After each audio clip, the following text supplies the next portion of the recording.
ഞാൻ ശരിക്കും ചോദിക്കാൻ ആഗ്രഹിച്ച ഒരു കാര്യം തന്നെയാണ്. TPSG ഇന്നലെ മറ്റേ ഗ്രാൻഡ്മ ചൈൽഡ് കെയറിന്റെ വീഡിയോ തുടക്കത്തിൽ പറഞ്ഞേക്കണത്. അതായത് സ്വന്തമായിട്ട് എന്തെങ്കിലും ചെയ്യണം എന്ന് ആഗ്രഹമുണ്ട്, പക്ഷേങ്കില് എന്താ ചെയ്യണ്ടേന്ന് അറിയില്ല. അപ്പോ അതാണ് ഞാനൊന്ന് ഡിസ്കസ് ചെയ്യാൻ ആഗ്രഹിച്ചത്. അതിനല്ലേ ഈ ഒരു പ്രോഗ്രാം ഓർഗനൈസ് ചെയ്യുന്നത്. പക്ഷെ അങ്ങനെ ഒരു സ്കൂള് തുടങ്ങുക എന്നുള്ളത് എന്നെ കൊണ്ട് പറ്റണ കാര്യമല്ല. അല്ല, എന്തൊക്കെയോ ഇഷ്ടം പോലെ കാര്യങ്ങൾ ചെയ്യാം. ചെയ്യുകയാണ് ലക്ഷ്യമെങ്കിൽ ഇഷ്ടം പോലെ ചെയ്യാനുണ്ട്. ഇപ്പം ഞാനിപ്പം എന്തൊക്കെ ആക്ടിവിറ്റി ചെയ്യുന്നുണ്ട്, അതിലൊക്കെ എങ്ങനെയൊക്കെ ഭാഗമാക്കാനുള്ള എത്രയോ കാര്യങ്ങളുണ്ട്.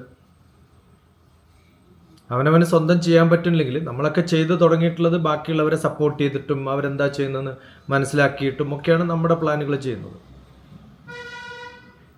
ഇപ്പോൾ ഇഷ്ടംപോലെ ആക്ടിവിറ്റികളുണ്ട്. എന്താണ് ചെയ്യേണ്ടതെന്ന് വേറൊരാൾ പറയല്ല ചെയ്യേണ്ടത്. എനിക്കെന്ത് ചെയ്യാൻ പറ്റും. ഇപ്പം നമ്മളൊരു മാരേജ് ഫംഗ്ഷന് പോയി, അവിടെ എനിക്ക് എന്ത് ചെയ്യാൻ പറ്റും, ആരെങ്കിലും പണി തന്നാൽ ഞാൻ ചെയ്യുന്നല്ലോ പറയാം. അപ്പം നമ്മുടെ ഒരു സത്സംഗ് ഗ്രൂപ്പ് ഉണ്ട്. ഇപ്പം ഈ ഒരു മീറ്റിംഗ് വെച്ചു, ഇത് ആ ഗ്രൂപ്പിൽ ഒരു Gmeet ഇട്ടിട്ട് വെച്ചാൽ എത്ര പേർക്ക് ഉപകാരമാവും? ആണോ അല്ലയോ?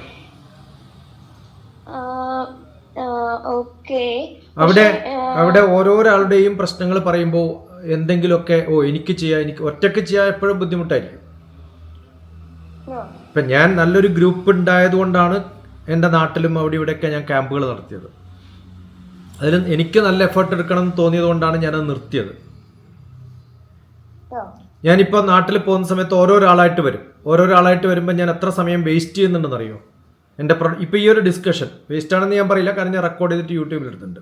ഇതൊക്കെ കഴിയുമ്പോൾ ശാലിനി പറയാണ് യൂട്യൂബിൽ ഇടരുതെന്ന്. അപ്പോൾ I think the time is wasted. നമുക്ക് 10 പേർക്ക് ഉപകാരമുള്ളൊരു കാര്യം ചെയ്യുന്നതും ഒരാൾക്ക് ഉപകാരമുള്ളത് അത് പ്രൊഡക്റ്റീവ് ആവില്ല. ചിലപ്പം അതിൽ വേറെ ആരെങ്കിലും പ്രൊഡക്റ്റീവ് ആക്കും. ഇപ്പം ഞാൻ ശാലിനി പറഞ്ഞിട്ട് പരിചയപ്പെട്ടു എന്ന് പറഞ്ഞിട്ട് ഒരാളും എൻ്റെ അടുത്ത് ഇതുവരെ വന്നിട്ടില്ല. നമ്മൾ അതുപോലെ ഞാൻ ആ ഗ്രൂപ്പിലിടുന്ന സമയത്ത് എത്ര പേരെ ശാലിനി പരിചയപ്പെട്ടിട്ടുണ്ടാവും. ഇപ്പം ലത എന്ന് പറയുന്നൊരു സ്ത്രീ തിരുവനന്തപുരത്ത്, സജിത എന്ന് പറയുന്ന ഒരാൾ, അവരുടെ ആക്ടിവിറ്റികൾ ഗ്രൂപ്പിലിടുന്നത് എന്തുകൊണ്ടാണ്? ഞാൻ രണ്ടാളെയും കണക്ട് ചെയ്തുകൊണ്ടല്ലേ. നമ്മൾ എക്സ്പെക്ട് ചെയ്യുക എന്താ? പലരും പലരെയും കണക്ട് ചെയ്തിട്ട് ഇത്തരം ആക്ടിവിറ്റികളൊക്കെ ഓർഗനൈസ് ചെയ്യുമ്പോൾ നിങ്ങൾക്ക് കിട്ടുന്ന ഒരു എക്സ്പോഷർ ഉണ്ട്. ആ എക്സ്പോഷറാണ് ഇതിൽ നിന്നുണ്ടാവേണ്ടത്.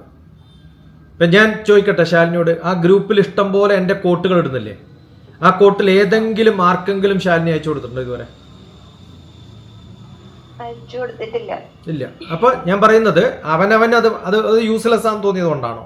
അല്ല. ആദ്യം വേണ്ടത് നമ്മൾ ഞാൻ ആർക്ക് വേണ്ടി എന്തെങ്കിലും ചെയ്യുമ്പോഴാണ് നമുക്ക് വേണ്ടി ആരെങ്കിലും എന്തെങ്കിലും ചെയ്യുക. അത് ചില ആൾക്കാർ ചെയ്യും, ചില ആൾക്കാർ ചെയ്യില്ല എന്ന് മാത്രം. എത്രയോ കാലം മുമ്പ് 2015 ഞങ്ങൾ പ്രോഗ്രാം ഓർഗനൈസ് ചെയ്തു, പിന്നെ കുറേ കാലം ചെയ്തില്ല. ഇപ്പം ഞാൻ നാട്ടിൽ കുറച്ച് ആക്റ്റീവാണ്, കുറച്ച് ഇനാക്റ്റീവായിട്ടിരുന്ന കാലമുണ്ട്. ഞാൻ ജോലി ചെയ്യുന്ന സമയത്ത് എനിക്ക് ഇനാക്റ്റീവാണ്. അപ്പോൾ ഇപ്പം ആക്റ്റീവായിട്ട് ഇപ്പോൾ ഒരു 4-5 മാസമായിട്ടുള്ളൂ. ഉടനെ തന്നെ ആലപ്പുഴയിൽ പ്രോഗ്രാം ഓർഗനൈസ് ചെയ്തു. ഇന്ന് രാവിലെ അദ്ദേഹം വിളിച്ചു, എൻ്റെ കൊട്ടേഷൻ എഴുതിയിട്ട് കണ്ടുവല്ലോ, കാലിക്കറ്റും കൊച്ചിയിലും ഒക്കെ ചെയ്യണമെന്ന്, നമുക്ക് എവിടെയാണ് ചെയ്യാൻ പറ്റുക? അദ്ദേഹം വേറൊരാളോട് സംസാരിച്ചു, ഇയാൾക്ക് അയച്ച വാട്സപ്പ് മെസ്സേജ് എനിക്ക് അയച്ചു തന്നു. അപ്പോൾ യു ആർ ബീയിങ് ആക്റ്റീവ്. നമ്മൾ ആക്റ്റീവ് ആവുന്ന സമയത്ത് we will find some opportunities. എല്ലാ രാഷ്ട്രീയക്കാരും എങ്ങനെ രാഷ്ട്രീയക്കാരാവുന്നത്? അതിൽ ആക്റ്റീവ് ആവുന്നതുകൊണ്ടാണ്. എല്ലാ ബിസിനസ്സുകാരനും എങ്ങനെ ബിസിനസ്സുകാരനാവുന്നത്? ആക്റ്റീവ് ആവുന്നത് കൊണ്ടാണ്. അതിൽ ആദ്യം കുറച്ച് കാശൊക്കെ ചിലവാക്കും, അപ്പോഴേ പിന്നെ കാശ് ഉണ്ടാക്കാൻ പറ്റുള്ളൂ. മനസ്സിലായോ? ഇപ്പം ഞാൻ തിരുവനന്തപുരത്ത് പ്രോഗ്രാം ഓർഗനൈസ് ചെയ്തു. ഡൽഹിയിൽ നിന്നും ബോംബെ നിന്നും ഹൈദരാബാദിൽ നിന്നും ചെന്നൈയിൽ നിന്നും തിരുവനന്തപുരത്ത് നിന്നും ഒക്കെ ആൾക്കാർ വന്നിട്ടുണ്ട്, കാസർഗോഡ് മുതൽ തിരുവനന്തപുരത്ത് വരെ. അതിൽ പാരൻസ് ഒരു 10 പേരോളം പങ്കെടുത്തിട്ടുണ്ട്. എന്തിനാണ് പങ്കെടുത്തത്? അടുത്ത് എനിക്ക് എന്ത് ചെയ്യാൻ പറ്റുമെന്ന് അറിയാൻ. ഉടനെയാണ് ചാലക്കുടിയിലെ അദ്ദേഹം ഒരാഴ്ച എൻ്റെ കൂടെ താമസിപ്പിച്ചപ്പോഴാണ് അയാൾക്ക് മനസ്സിലായത്, yes I can also organise a programme.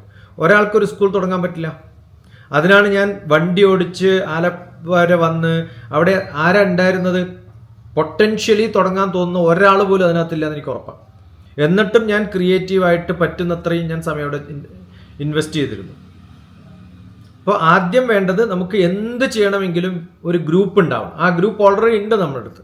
അതിൽ ഇത്തരം ഡിസ്കഷൻസ് ഒന്നും വരാറില്ല. അതിൽ കുറേ പേരെ കണക്ട് ചെയ്യുക. ഇപ്പം നിങ്ങൾ ഈ കൊട്ടേഷൻ കുറേ പേർക്ക് അയക്കുമ്പോഴായിരിക്കും ഇതാരാണ് ഡോക്ടർ TPS, അല്ലെങ്കിൽ അങ്ങനെ കണക്ട് ചെയ്യുമ്പം നിങ്ങളുടെ ഫ്രീക്വൻസിയിൽ പെടുന്ന ആരെങ്കിലുമൊക്കെ ചിലപ്പം എന്നെ പ്രസിദ്ധനാക്കാനൊന്നുമല്ല, എനിക്ക് അങ്ങനെ യാതൊരു മോഹവുമില്ല. ഓക്കെ, ഞാനൊരു ഇൻ്റർവ്യൂവിന് പോകുന്നത് എന്നെ നിർബന്ധിച്ച് വിളിച്ചിട്ടാണ് ഞാൻ പോകുന്നത്, അല്ലാതെ എനിക്ക് അങ്ങോട്ട് ചോദിക്കാറുമില്ല, ആവശ്യമില്ല എന്ന് തോന്നുന്ന ഒരാളാണ് ഞാൻ. എപ്പോഴും അങ്ങനെ പറയാം. ഭഗവത്ഗീത എന്തുകൊണ്ടാണ് പഠിപ്പിക്കുന്നത് വെച്ചാൽ ലക്ഷ്മിക്കാനകത്ത് വരുന്നതുകൊണ്ട് പഠിപ്പിക്കുന്നു, അല്ലെങ്കിൽ അത് പഠിപ്പിക്കില്ല. ഇപ്പോൾ ഈ ഡിസ്കഷൻ എന്തുകൊണ്ട് വരുന്നു, ശാലിനി ചോദിച്ചതുകൊണ്ട് വരുന്നു എന്ന് മാത്രം. അപ്പോൾ നമ്മൾ ആക്റ്റീവ് ആയിരിക്കുമ്പോൾ there will be lot of demand. Active അല്ലാത്തൊരാൾക്ക് എനിക്കൊന്നും ചെയ്യാനില്ല എന്ന് തോന്നുമ്പോൾ ആ ആക്റ്റീവ് ആവുകയാണ് വേണ്ടത്. ഇപ്പോൾ തിരുവനന്തപുരത്ത് നിന്ന് വരും ആൾക്കാർ, എന്തിനാ അസ്ട്രോളജിയുടെ ഒരു പ്രോഗ്രാം ഓർഗനൈസ് ചെയ്തു, പിന്നെ കൊച്ചി വരെ. തിരുവനന്തപുരത്ത് നിന്ന് എന്തിനാ ഡോക്ടറേറ്റുള്ള മ്യൂസിക് പഠിപ്പിക്കുന്ന ഒരു ടീച്ചർ വരുന്നത്? അവർ എന്നെ കാണണം എന്നുള്ള ആഗ്രഹം കൊണ്ട് വരുന്നതാണ്. ഇപ്പം ചാലക്കുടിയിൽ വരണം എന്ന് പറഞ്ഞപ്പോൾ ഞാൻ പറഞ്ഞു വേണ്ട, നിങ്ങൾ തിരുവനന്തപുരത്ത് ഓർഗനൈസ് ചെയ്താൽ മതി. എനിക്കറിയാം അവർക്ക് ഓർഗനൈസ് ചെയ്യാൻ പറ്റും. വരണ്ടാന്ന് അങ്ങോട്ട് പറഞ്ഞിരിക്കുക. ഞങ്ങൾ 2-3 പേരും, ഞാൻ 3 പേരുണ്ടോ എങ്കിൽ വരണ്ട. നിങ്ങൾ 3 പേരുണ്ടെങ്കിൽ 3 പേരും വിചാരിച്ചാൽ നിങ്ങൾക്ക് 30 പേരെ സംഘടിപ്പിക്കാം, ഓർഗനൈസ് ചെയ്യാൻ ഞാൻ വരാം. അങ്ങോട്ട് പറയുകയാണ്. എന്തിനാ പറയണേ? അവർ കുറച്ചും കൂടി ആൾക്കാരെ ഓർഗനൈസ് ചെയ്തിട്ട് അവിടെ ചെയ്താലേ അവർക്ക് ആൾക്കാരുണ്ടായാലേ അവർക്ക് നടത്താൻ പറ്റൂ. ഒറ്റക്ക് നടത്താനല്ല പറയണേ. ഒറ്റക്ക് നടത്തുന്ന സ്കൂളുകൾ ഇഷ്ടം പോലെ ഉണ്ട്. ഇതിൽ ഒരു ക്രിയേറ്റീവായിട്ടുള്ള ചിന്തകൾ ഉണ്ടാക്കണമെങ്കിൽ ഒറ്റക്ക് ബുദ്ധിമുട്ടാണ്, നമ്പർ 1. നമ്പർ 2, കുറച്ച് പേര് കൂടിച്ചേർന്ന് ഡിസ്കസ് ചെയ്യുമ്പോൾ കിട്ടുന്ന എനർജി. എനിക്ക് അരമണിക്കൂർ ചിലവാക്കാം, നിങ്ങൾക്ക് അരമണിക്കൂർ ചിലവഴിക്കാം. അങ്ങനെ ഒരു 4-5 പേര് ചിലവഴിക്കുമ്പോഴത്തേക്ക് ഒരു ഉച്ച സമയം പോകും. വീട്ടിലെ പണിയുണ്ട്, ശരി, ഞാൻ 9 മണിക്ക് കുട്ടികൾ വരുമ്പോൾ ഞാൻ അവിടെ ഉണ്ട്, 10 മണിക്ക് ഞാൻ തിരിച്ചു പോകും. ഓരോരാളുടെ വീടുകളിലാണ് ചെയ്യുന്നത്. ഈ തുടങ്ങി വെച്ചിട്ടുള്ള ഇപ്പം ഏങ്ങണ്ടിയൂർ നടത്തി, വളരെ ആക്റ്റീവായിട്ട് പയ്യന്നൂർ ഒരാൾ ചെയ്തിരുന്നു, അങ്ങനെ പലരും ചെയ്തിരുന്നു. പക്ഷെ നമ്മൾ നോക്കുകയാണ് ഇത്രത്തോളം പേഷ്യൻസ് ഉണ്ട്, അതിൽ ഒരാൾ മാത്രമേ ഉള്ളൂ, അവർക്ക് 3 പേരെയും കൂടി ആഡ് ചെയ്യാൻ പറ്റുമോ? അതിന് വേണ്ടിയിട്ടാണ് ഇത് ചെയ്യുന്നത്. അതിൽ സ്പിരിച്വാലിറ്റിയോ നാമം ചൊല്ലലൊന്നും അല്ല ജീവിതം. നാമം ചൊല്ലാൻ വേണ്ടിയിട്ടല്ല ജീവിതം. ആ നാമം ചൊല്ലലിൽ നിന്ന് നമുക്ക് കിട്ടുന്ന എനർജി മറ്റ് പലതിനും ഉപയോഗിക്കാൻ വേണ്ടിയിട്ടാണ്. കണ്ണടച്ച് മെഡിറ്റേറ്റ് ചെയ്യുന്നത് കണ്ണടച്ച് ജീവിതം തീർക്കാൻ വേണ്ടിയിട്ടല്ല, അതിൽ നിന്ന് കിട്ടുന്ന എനർജി മറ്റൊന്നിലേക്ക് ഉപയോഗിക്കാനാണ്. ഞാൻ എൻ്റെ എനർജി ഉണ്ടാക്കാനുള്ള ഫുഡ് കഴിക്കുന്നത് ഫുഡ് കഴിച്ച് എനർജി ഉണ്ടാക്കി വീട്ടിൽ കിടന്നുറങ്ങാനാണ്. അത് ആക്റ്റീവ് ആവാൻ വേണ്ടിയിട്ടാണ്. അപ്പോൾ എൻ്റെ സംഭവം എന്നൊക്കെ പറയുന്നത് കർമ്മവും ആക്ടിവിറ്റികളുമാണ്. അതിൽ ഒരാൾക്ക് ഉപയോഗപ്പെടുമ്പോൾ സ്വാർത്ഥതയായി, കുറേ പേർക്ക് ഉപയോഗപ്പെടുമ്പോൾ അത് ആരാണോ ചെയ്യുന്നത് അവർക്ക് വിട്ടുകൊടുക്കുക ചെയ്യുന്നത്. പണ്ടങ്ങനെയല്ല, എല്ലാം ഞാനാ ചെയ്തിരുന്നത്. ഓർഗനൈസ് ചെയ്യുന്ന ഇന്ന് രാവിലെയും ഞാൻ വൈഫ് എന്നോട് പറഞ്ഞു ഇരിങ്ങാലക്കുട വീട്ടിൽ ചെയ്തുകൂടെ. ഞാൻ പറഞ്ഞില്ല, എനിക്ക് സൗകര്യമുണ്ട്, മുകളിൽ 100 പേർക്ക് ഇരിക്കാവുന്നുണ്ട്, പക്ഷെ അത് ഓർഗനൈസ് ചെയ്യാനുള്ള ഒരു പണിയും എനിക്ക് വയ്യ. കാരണം അവർക്ക് ചോറ് കൊടുക്കണം, അവരെവിടെ കിടക്കുന്ന അറിയണം, അവർ എത്ര മണിക്ക് വരുന്നു ബസ് സ്റ്റോപ്പിൽ, അത് ഞാൻ എന്നിട്ട് അവരെ പിക്കപ്പ് ചെയ്യാം. കോഴിക്കോട് എയർപോർട്ടിൽ നിന്ന് പിക്കപ്പ് ചെയ്തിട്ട് കണ്ണൂർ ഞാൻ ക്യാമ്പിന് കൊണ്ടുവന്നിട്ടുണ്ട്. ചെറിയ അസുഖം വരുന്ന സമയത്ത് ഡോക്ടറെ അടുത്ത് ഞാൻ ഓടിച്ചുകൊണ്ട് പോയിട്ടുണ്ട്. ഇനിയിപ്പോൾ അത് വയ്യ. അത് ചെയ്തിട്ടുണ്ട്, അത് ചെയ്ത് എനിക്ക് ചെയ്യാൻ പറ്റുമെന്ന് പ്രൂവ് ചെയ്യും. നല്ലോണം മെനക്കെട്ടിട്ടുണ്ട്. ഓക്കെ, ഇപ്പം ഇന്ന് സജിത ചോദിച്ചു ഞാൻ ഗ്രൂപ്പിൽ എന്താ ആക്റ്റീവ് അല്ലാത്തത്. ആക്റ്റീവ് അല്ലാത്ത എന്താ ഗ്രൂപ്പിലാരും ചോദിക്കാത്തത്? അതിന് കാരണവും നിങ്ങൾക്കറിയാലോ. ഞാൻ ഒരു ജിമീറ്റിൻ്റെ മെസ്സേജ് ഇട്ടതിന് ശേഷം അതിൻ്റെ പിന്നാലെ ഇട്ട ദുർഗന്ധങ്ങളുടെ ആ ഗ്രൂപ്പിൽ കയറാൻ എനിക്ക് തോന്നിയിട്ടില്ല. അത് കഴിഞ്ഞിട്ട് ബോധം വേണ്ടേ, അല്ലെങ്കിൽ അതിനെതിരെ ആരെങ്കിലും പറയണ്ടേ? ഞാൻ മാത്രം പറഞ്ഞാൽ ഞാൻ വഷളനായി. മനസ്സിലാവുണ്ടോ? അപ്പോൾ അവിടെ ഇങ്ങനെ ആക്കിയത് കൊണ്ടോ ഒരു കമൻ്റ് ഇട്ടതുകൊണ്ടോ അതൊന്നും ഒരു താല്പര്യമില്ലാത്ത ഒരാളാണ്.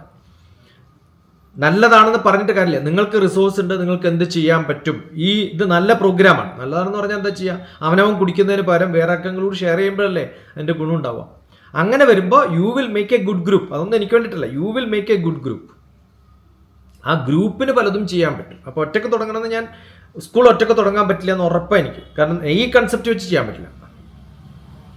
ആരെങ്കിലും എംപ്ലോയ് ചെയ്തിട്ടൊക്കെ ചെയ്യാൻ പറ്റും. ഇപ്പം ബാംഗ്ലൂർ ബഹ്റിൻ എന്നൊരാൾ വന്നു, എൻ്റെ മെൻറ്ററിങ്ങിൽ സ്കൂൾ തുടങ്ങുന്നൊക്കെ പറഞ്ഞ് തുടങ്ങി. ഒട്ടനെ അവർ ഫ്രാഞ്ചൈസ് ആർക്കോ കൊടുത്തു. ഇനോഗ്രേഷൻ എൻ്റെ പേര് വെച്ച്. ഞാൻ പറഞ്ഞ അവനെ വരില്ല. വേറൊരാളുടെ ഫ്രാഞ്ചൈസ് പ്രോഗ്രാമിൽ ഞാൻ അതിൽ ഒരു സ്പീക്കറായിട്ട് വരികയോ അതിൻ്റെ ഒരു ഗസ്റ്റായിട്ട് വരികയോ ചീഫ് ഗസ്റ്റായിട്ട് വരികയോ ഒന്നും ചെയ്യില്ല. നിങ്ങൾക്ക് ക്രിയേറ്റീവായിട്ട് ചെയ്യാൻ പറ്റുന്ന കാര്യങ്ങൾ ചെയ്യുമെങ്കിൽ മാത്രം പാർട്ടിസിപ്പേറ്റ് ചെയ്യുന്ന ഒരാളാണ്. ഇപ്പം ഇതേ ലതാമ്മ ഗവർണറെ കാണാൻ പോകുന്നുണ്ട്, ഡോക്ടർ TPS വരും. ഞാൻ പറഞ്ഞു എനിക്ക് താല്പര്യമില്ല ആളെ കാണാൻ. അയാളെ കണ്ടതുകൊണ്ട് അയാൾക്കും ഗുണമില്ല, എനിക്കും ഗുണമില്ല, ജനങ്ങൾക്ക് തീരെ ഗുണമില്ല. ഞാൻ വരില്ല എന്ന് പറഞ്ഞ് ഉപേക്ഷിച്ചതാണ്. ഞാൻ മെസ്സേജ് വേണമെങ്കിൽ ഞാൻ അയച്ചു തരാം. എനിക്ക് ഒരു താല്പര്യമില്ല. പാലസിൽ ക്യൂവിനെ കാണാൻ ഞാൻ പോവില്ല. പക്ഷേ ഒരു പ്രോഗ്രാം ഇനോഗ്രേറ്റ് ചെയ്യാൻ, രാമായണത്തിൻ്റെ പ്രോഗ്രാം ജനം TV നടത്തുന്നുണ്ട്, അവിടെ നടത്തണം എന്ന് അവർക്ക് ആഗ്രഹമുണ്ട്. ഞാനാണ് അതിൻ്റെ ചെയർമാൻ. അപ്പം ഞാൻ പോയേ തീരും. അത് ഞാൻ തിരുവനന്തപുരത്തുള്ളത് കൊണ്ടാണ് അന്ന് ആ പ്രോഗ്രാം അവിടെ അറേഞ്ച് ചെയ്തത്. അപ്പോൾ എനിക്ക് ഒഴിവാക്കാൻ പറ്റണ്ടേ. അതിനാരാ ഇനീഷ്യേറ്റീവ് എടുത്തത്? ലക്ഷ്മി കാനത്താണ്. അപ്പോൾ ആരെങ്കിലും ഇനീഷ്യേറ്റീവ് എടുത്ത് ചെയ്യുന്ന പ്രോഗ്രാമുകളിൽ നമ്മൾ പങ്കെടുക്കും. അത്രയേ ഉള്ളൂ. അപ്പോൾ ആക്റ്റീവ് ആവുക എന്നുള്ളതാണ് ആദ്യമായിട്ട് വേണ്ടത്. ബിസിനസ്സുകാരോട് ഡിസ്കസ് ചെയ്യുമ്പോഴാണ് അവർക്ക് ബിസിനസ് പഠിക്കുക. അയാൾ ചിലപ്പോൾ മറ്റേ ഉടനെ തന്നെ കാല് വലിക്കുമായിരിക്കും, അത് വേറെ കാര്യം. പക്ഷെ ഡിസ്കസ് ചെയ്യും. പൊളിറ്റീഷ്യനോട് ഡിസ്കസ് ചെയ്യും. സിനിമാക്കാർ ഒരാൾ വെച്ചിട്ട് സിനിമ ചെയ്യാറുണ്ടോ? ഇല്ല. അതേപോലെ തന്നെ വേണ്ടത് സ്കൂൾ. അതിൽ കുറേ പേര് അപ്പോയിന്റ് ചെയ്തിട്ട് ചെയ്യുമ്പോൾ അത് ബിസിനസ് ആകുമ്പോൾ ക്രിയേറ്റീവ് ആവില്ല. അങ്ങനെ കുറേ പേര് നടത്തുന്നുണ്ടല്ലോ, അതല്ലല്ലോ നമ്മുടെ ലക്ഷ്യം. ഞാൻ അങ്ങനെയുള്ള കുറേ സ്കൂളുമായിട്ട് അസോസിയേറ്റ് ചെയ്തിട്ട് ക്ലാസ് എടുക്കാൻ പോകുന്ന ഒരാളല്ലേ. എനിക്കിപ്പോൾ ഏതെങ്കിലും സ്കൂളിൽ പറഞ്ഞൂടെ ഇങ്ങനെ ചെയ്യണം എന്ന്? ഞാൻ പറയില്ല. അവർക്ക് ഇത് കണ്ട് തോന്നുമ്പോൾ മാത്രം. അത്രേ ഉള്ളൂ. അപ്പം നിങ്ങൾക്ക് ചെയ്യാനുള്ള എല്ലാ സന്നദ്ധതയും ഉണ്ടെന്ന് എനിക്കറിയാം. പക്ഷെ അതിനുള്ള പുഷായില്ലാത്ത ഒരു ഗ്രൂപ്പായില്ലാത്തത്. ആ ഗ്രൂപ്പ് ഉണ്ടാക്കിയെടുക്കാനാണ് നിങ്ങൾ കമ്മ്യൂണിക്കേറ്റ് ചെയ്യേണ്ടത്. നിങ്ങളുടെ താല്പര്യങ്ങൾ കമ്മ്യൂണിക്കേറ്റ് ചെയ്യണം. അതിനുവേണ്ടിയാണ് ഈ കൾച്ചറൽ പ്രോഗ്രാംസും ഡാൻസും സ്കൂളിലൊക്കെ എക്സ്ട്രാ കരിക്കുലർ ആക്ടിവിറ്റി എന്നൊക്കെ പറഞ്ഞാൽ അവിടെ മുതൽ ആൾക്കാരുമായിട്ട് ഇൻവോൾവ് ചെയ്യാൻ വേണ്ടിയിട്ടാണ്. അങ്ങനെ ഇൻവോൾവ് ചെയ്യുമ്പോഴാണ് ഈ പ്രോഗ്രാമുകൾ നടക്കുക. അപ്പം അതുകൊണ്ട് അതിൽ ഇൻവോൾവ് ചെയ്യുക. അതിൽ പറ്റുന്ന ആൾക്കാരെയൊക്കെ ഇൻവോൾവ് ചെയ്യിപ്പിച്ചിട്ട് കൊണ്ടുവരാം. ഞാൻ പറഞ്ഞു, ഒരാൾ വരുന്നതിനേക്കാളും നല്ലത് 4 പേര്. ആ 4 പേര് കൂടെ ചേർന്നിട്ട് വരുന്ന സമയത്ത് നിങ്ങൾക്ക് അന്യോന്യം ആലോചിക്കാം, നമുക്കിങ്ങനെ ചെയ്യാൻ പറ്റുമോ. അപ്പോൾ അവിടെ വന്നാലും അതന്നെ ചെയ്യാൻ പോണത്. ഇപ്പം 3-4 പേര് ഒരു ഭാഗത്ത് നിന്നുണ്ടെങ്കിൽ അവരോടൊക്കെ കൂടെ വരുന്നത്. ഇതിൽ ആരൊക്കെ വരുന്നത്? M.Tech കഴിഞ്ഞ്, B.Tech കഴിഞ്ഞ്, MBA കഴിഞ്ഞവരടക്കം വരുന്നുണ്ട്. അല്ലാണ്ട് 10ാം ക്ലാസ് തോറ്റ് 12ാം ക്ലാസ് തോറ്റവർ മാത്രമല്ല അവിടെ വരുന്നത്. വ്യത്യസ്തമായിട്ടുള്ള തരത്തിൽ അവർക്കും ചെയ്യാം, ഇവർക്കും ചെയ്യാം. അതുകൊണ്ടാണ് ഞാൻ അങ്ങനെ ഒരു മെസ്സേജ് ഇട്ടത്. കാരണം എനിക്ക് ചില എൻക്വയറീസ് വരും, അതിന് ആൻസറായിട്ടാണ് ഞാൻ വീഡിയോ ഇടുന്നത്. ആരെങ്കിലും ചോദിക്കും എനിക്ക് വരാൻ പറ്റും ഇങ്ങനെ. അങ്ങനെ 2-3 എൻക്വയറി വരുമ്പോൾ ഞാൻ വിചാരിക്കും ഈ എൻക്വയറീസ് കുറേ പേർക്ക് ഉണ്ടാവുമല്ലോ, അതുകൊണ്ട് ഞാൻ ഒരു വീഡിയോ ഇടാൻ വിചാരിച്ചു. അപ്പോൾ അത് ഉപകാരപ്രദമായി നടന്നതിൽ സന്തോഷം. ഓക്കെ. അപ്പോൾ നല്ല ഗ്രൂപ്പ് ഉണ്ടാവണം, എങ്കിലേ നടക്കുള്ളൂ. അല്ലെങ്കിൽ പിന്നെ നല്ല ക്യാഷ് ഉണ്ടാവും, നിങ്ങൾക്ക് അപ്പോയിൻറ്റ് ചെയ്യാം ആൾക്കാർ. അങ്ങനെയാണ് സ്കൂളൊക്കെ ചെയ്യുന്നത്. കാശ് ഉണ്ടായിട്ടുമല്ല, ബിസിനസ് അറിയുന്ന ആൾക്കാരാണ് ഇതൊക്കെ ചെയ്യുന്നത്. എനിക്കറിയാം, സ്കൂൾ നടത്തുന്ന ഞാൻ പോയി ഇരുന്ന് ഡിസ്കസ് ചെയ്ത് അവരുടെ ഓഫീസിൽ എന്നെ വിളിച്ചുകൊണ്ട് പോയിട്ട് ക്ലാസ് എടുക്കാനൊന്നും വിളിച്ചിട്ടില്ല. കാരണം അയാളുടെ താല്പര്യം എഡ്യൂക്കേഷൻ അല്ല. ഒരാൾ ഓഫീസിൽ വിളിച്ചു സ്കൂളിൻ്റെ കാര്യം ഡിസ്കസ് ചെയ്യുമ്പോൾ ഞാൻ അപ്പം മനസ്സിലാക്കും അയാളുടെ താല്പര്യം ബിസിനസ്സാണ്. സ്കൂളിൽ ഒരു ഗസ്റ്റായിട്ട് വിളിച്ച് കുട്ടികളോട് സംസാരിക്കണം എന്ന് പറയുമ്പോൾ നമ്മൾക്കറിയാം. ഇപ്പം ഞാൻ അലയൻസ് യൂണിവേഴ്സിറ്റിയിൽ നാളെ പോകുന്നു. എൻ്റെ ക്ലാസ് കേട്ട് യൂട്യൂബിൽ ക്ലാസ് കേട്ടിട്ടുള്ള ഒരു ഹസ്ബൻഡും വൈഫും, 2ആളും സീനിയർ പ്രൊഫസറും ഡീനും ഒക്കെയാണ്. അവർ ഉടനെ തന്നെ അവരുടെ യൂണിവേഴ്സിറ്റിയിൽ പോയി വൈസ് ചാൻസലർ പോയി കണ്ടു, ഇങ്ങനെ ഒരാളുണ്ട്, അയാളെ വിളിക്കണം, ക്ലാസ് എടുക്കാൻ, നമ്മുടെ ടീച്ചേഴ്സിനെ വിളിക്കണം എന്ന് അങ്ങോട്ട് പറഞ്ഞു. ഇപ്പോൾ 2-3 പ്രാവശ്യം അത് പോസ്റ്റ്പോൺ ആവും, അവർ വിട്ടില്ല. അപ്പോൾ ഇന്നലെ എന്നെ വിളിച്ചിട്ട് പറഞ്ഞു ടീച്ചേഴ്സിന് മാത്രമല്ല തലേദിവസം കുട്ടികൾക്കും ക്ലാസ് എടുക്കും. ഞാൻ പറഞ്ഞു ആർക്കും ക്ലാസ് എടുക്കാൻ എനിക്ക് തയ്യാറാണ്. ഓക്കെ, ഇത്ര സമയം മുതൽ ഇത്ര സമയം വരെ വൈസ് ചാൻസലർ ഉണ്ടാവും. ഞാൻ പറഞ്ഞു എനിക്ക് താല്പര്യമൊന്നുമില്ല അയാളെ കാണാൻ, അതിന് പകരം കുട്ടികളെ കാണാൻ എനിക്ക് താല്പര്യം. മനസ്സിലായോ? അപ്പോൾ എന്നെക്കൊണ്ട് ആർക്കെങ്കിലും എന്തെങ്കിലും ഉപകാരമുണ്ടോ അത് ചെയ്തിട്ട് ഇവിടുന്ന് പോകണം എന്നുള്ള ആഗ്രഹത്തിലാണ് ഇത്രയും ആക്റ്റീവായിട്ട് ജീവിക്കുന്നത്. അതല്ലാതെ അതിൽ ആരെങ്കിലും അവരെ പ്രൊജക്റ്റ് ചെയ്യണം നോക്കിയിട്ടൊക്കെ ചെയ്യുന്ന സമയത്ത് ചിലപ്പോൾ നമുക്ക് ഇഷ്ടപ്പെടില്ല. കാരണം അതല്ല നമ്മുടെ ആഗ്രഹം എന്ന് അറിയാൻ വേണ്ടിയിട്ടാണ്. അപ്പോൾ അതിനകത്ത് 4 പേര് കമൻ്റ് ഇട്ടത് കൊണ്ടോ, അതിപ്പോൾ അതിനേക്കാളും കമൻറ്റ് കിട്ടും വേറെ ഏതെങ്കിലും ഒരു കുട്ടി ടൂർ പോയിന്നോ അല്ലെങ്കിൽ വേറെ എന്തെങ്കിലും പറഞ്ഞു എന്നൊക്കെ പറഞ്ഞാൽ. അതിൽ ചിലർക്ക് ദേഷ്യം ഉണ്ടാവും, ചിലർക്ക് ഗുണമുണ്ടാവും. നമ്മളത് ക്രിട്ടിസൈസ് ചെയ്ത് പറയുമ്പോൾ നമ്മളെ കുറ്റം പറയും, അതൊന്നും നമുക്ക് വിഷയമല്ല. പക്ഷെ ഞാൻ പറയാനുള്ളതും ചെയ്യാനുള്ളതും ഞാൻ ചെയ്തുകൊണ്ടിരിക്കുന്നു എന്നുള്ളതാണ്. അതുകൊണ്ടാണ് ഞാൻ പറഞ്ഞത്. അല്ലാണ്ട് 4 ആളോട് പറയണമെന്ന് പറഞ്ഞിട്ട് എനിക്കൊരു ഗുണം കിട്ടാനില്ല. നിങ്ങളുടെ ഫ്രീക്വൻസി മനസ്സിലാവും. നിങ്ങളുടെ ഫ്രീക്വൻസി അതുകൊണ്ടാണ് ഈ ലയൺസ് ക്ലബ്ബും അത്തരം ക്ലബ്ബുകൾ, അവിടെ ബിസിനസ്സുകാരൊക്കെ കൂടി ചേരുമ്പോൾ അവർക്ക് ബിസിനസ് സംസാരിക്കാൻ പറ്റും. ഈ സത്സംഗ് എന്ന് പറയുന്ന ഒരു തരത്തിലൊരു ക്ലബ്ബാണ്. അവിടെ ആക്ടിവിറ്റികൾ ഡിസ്കസ് ചെയ്യപ്പെടുകയും നമുക്ക് എന്ത് ചെയ്യാൻ പറ്റും എന്ന് ആലോചിക്കണം. ശാലിനിക്ക് ആ ക്വാളിറ്റി ഉള്ളതുകൊണ്ടാണ് ഈ ചോദിക്കുന്നത്. That I understand. പക്ഷെ വേണ്ടത് കുറച്ചും കൂടി ആൾക്കാരെ കൂടി മിക്സ് ചെയ്യാൻ പറ്റുന്ന ഒരു ക്വാളിറ്റിയും കൂടി ഉണ്ടെങ്കിൽ യു ക്യാൻ ഡു വണ്ടേഴ്സ്. ഇന്നലെ 3 കൊല്ലം 4 കൊല്ലം ജോലി ചെയ്തിട്ട് ആകെ ഡിപ്രസ്ഡ് ആയിട്ടുള്ള ഒരാളെ വിളിച്ചെന്നെ. MBA കഴിഞ്ഞു, ബാംഗ്ലൂർ ജോലി ചെയ്യുന്നു, ഗൾഫിൽ ജോലി ഉണ്ടായിരുന്നു, അതൊക്കെ പോയി. ഇപ്പം ജോലിയില്ല, 100 എണ്ണത്തിന് അപ്ലൈ ചെയ്താലും കിട്ടുന്നില്ല. ഇനി എന്ത് ചെയ്യണം? പറഞ്ഞു വരിക ഈ ഒരു പ്രോഗ്രാം. അറിഞ്ഞിട്ടേ ഇല്ല, ഞാൻ അവർക്ക് അയച്ചു കൊടുത്തിട്ട് പോലും ഇല്ല. ഞാൻ എല്ലാവർക്കും അയക്കാറില്ല, ഈ അഡ്വർടൈസ്മെന്റ് എല്ലാവർക്കും അയക്കാറൊന്നുമില്ല, അവരെൻ്റെ വീഡിയോ കാണാറുമില്ല. അപ്പം ഞാൻ എന്നിട്ട് ഇത് അയച്ചു കൊടുത്തിട്ട് പറഞ്ഞു ചാലക്കുടിയിൽ ഇങ്ങനെ ഒരു പ്രോഗ്രാം ഉണ്ട്, ഞാൻ ചാലക്കുടി ഉണ്ടെന്നല്ല, ഇന്ന ദിവസം മുതൽ ഇന്ന ദിവസം വരെ ഞാൻ ഇവിടെ ഉണ്ട്, എപ്പോഴെങ്കിലും വന്ന് കാണണമെങ്കിൽ കാണാം, പക്ഷെ എന്നെ കണ്ടിട്ട് ഗുണമൊന്നുമില്ല. നിങ്ങൾക്ക് എന്തെങ്കിലും ചെയ്യണമെന്ന് ആഗ്രഹം ഉണ്ടെങ്കിൽ കുറേ പേരുടെ ചോദ്യങ്ങൾ വരുമ്പോൾ ഞാൻ അവരെ ആരും ആഡ് ചെയ്യുന്നില്ലല്ലോ സത്സംഗിൽ ഞാൻ. കാരണം ഇപ്പോൾ കുറേ പേര് ആഡ് ചെയ്തിട്ടും അവർക്കും വലിയ ആക്ടിവിറ്റി ഒന്നുമില്ല. അതിൽ കുറേ പേരുണ്ട് സൈലൻ്റ് ആയിട്ടുള്ളവർ, എനിക്കറിയാം. അതിൽ ചിലരൊക്കെ പലയിടത്തുള്ളവരാണ്, അവർ ചിലപ്പോൾ എന്നെ കോൺടാക്ട് ചെയ്യാറുണ്ട്. അവരോടൊന്നും ഞാൻ പറയാറുമില്ല. ഞാൻ ശാലിനിയോട് പറയാൻ കാരണം ശാലിനിക്ക് താല്പര്യമുണ്ട്, ഞാൻ പറഞ്ഞ വീഡിയോയിൽ കണ്ടന്റ് മനസ്സിലായി എന്നുള്ളത് ഒന്ന് എക്സ്പാൻഡ് ചെയ്തു എന്ന് മാത്രം. അപ്പോൾ നല്ല ഗ്രൂപ്പ് ഉണ്ടാക്കുകയാണ് വേണ്ടത്. ആ ഗ്രൂപ്പ് ചിലപ്പോൾ NSSലൊന്നും ഗ്രൂപ്പ് ഉണ്ടാവില്ല, വളരെ കുറവായിരിക്കും. ഇതിലൊന്നും താല്പര്യമുള്ളവരൊന്നും ഉണ്ടാവില്ല. റിട്ടയർ ആയിട്ട് കഴിഞ്ഞു 4 വർത്താനം പറയാൻ വേണ്ടിയിട്ട് ഒരാൾ കൂടുന്ന സ്ഥലമായിരിക്കും ചിലപ്പം. ഞാനും അതിൻ്റെ വൈസ് പ്രസിഡന്റ്, ആഗോള വൈസ് പ്രസിഡൻ്റൊക്കെ ആയിരുന്ന ആളല്ലേ. നാട്ടിൽ പോലും NSSൻ്റെ ഒരു പരിപാടിക്ക് ഞാൻ പോകാറില്ല. ഓക്കെ, അതിനൊന്നും നടക്കൊന്നുമില്ല. ഇതിന് ജെന്യൂനായിട്ട് യങ്സ്റ്റേഴ്സ് ആയിട്ടുള്ള ജോലി കിട്ടാത്ത കുറേ പേരുണ്ടാവും, അല്ലെങ്കിൽ ജോലി പോയിട്ട് ഡിപ്രഷനിലിരിക്കുന്ന കുറേ പേരുണ്ടാവും. എന്തെങ്കിലും ചെയ്യണം സമൂഹത്തിന് തോന്നുന്നവരാവണം, അപ്പോഴേ നടക്കുള്ളൂ. അത്ര എളുപ്പമല്ല, നടത്താൻ അത്ര എളുപ്പമൊന്നുമല്ല. ഇപ്പം എനിക്ക് തന്നെ അറിയുന്ന 2-3 പേരുണ്ട്, അവർ സ്കൂൾ നടത്തുന്നുണ്ട്, അത് ഗവൺമെൻറ്റിന് വിട്ടുകൊടുക്കാൻ വേണ്ടിയിട്ട് അവർ അപ്ലിക്കേഷൻ കൊടുത്ത് ഗവൺമെൻറ് ഏറ്റെടുക്കുന്നുമില്ല. ഇത് വലിയ ഭാരമാണ് കൊണ്ട് നടത്താൻ, എയ്ഡ് ടു സ്കൂളായിട്ട് പോലും. കാരണം എയ്ഡഡ് സ്കൂളിൽ നിങ്ങൾ ക്യാപിറ്റേഷൻ മേടിച്ചാലേ കാശ് കിട്ടുള്ളൂ. ഇപ്പം സായി ഗ്രാമിൽ ഞാൻ പ്രോഗ്രാം നടത്തി, അവർ എയ്ഡഡ് കോളേജ് നടത്തുന്നുണ്ട്. അത്ര എളുപ്പമൊന്നുമല്ല.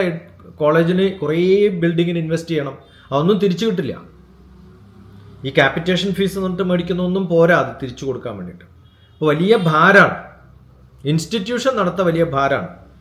അതുകൊണ്ട് അതുകൊണ്ട് ഞാനൊന്നും തുടങ്ങാത്തത് എന്തുകൊണ്ടാണെന്ന് വെച്ചാൽ എനിക്ക് ഭാരം വേറെ ഒന്നും ചിന്തിക്കാൻ പറ്റില്ല, ഇത് മാത്രമേ പറ്റുള്ളൂ. അതുകൊണ്ടാണ്. അതിന് പകരം ഒരു ഗ്രൂപ്പ് ഉണ്ടായാൽ വി വിൽ ഷെയർ. ഇപ്പോൾ ഒരാൾക്ക് താല്പര്യമില്ല, മറ്റേയാളെ ഏറ്റെടുക്കും, മറ്റൊരാൾക്ക് താല്പര്യമില്ല, മറ്റൊരാളെ ഏറ്റെടുക്കും. അങ്ങനെയാണ് ചെയ്യുക. ആ ഗ്രൂപ്പ് ആക്റ്റീവ് ആവണം. അതിനെന്ത് ചെയ്യണം?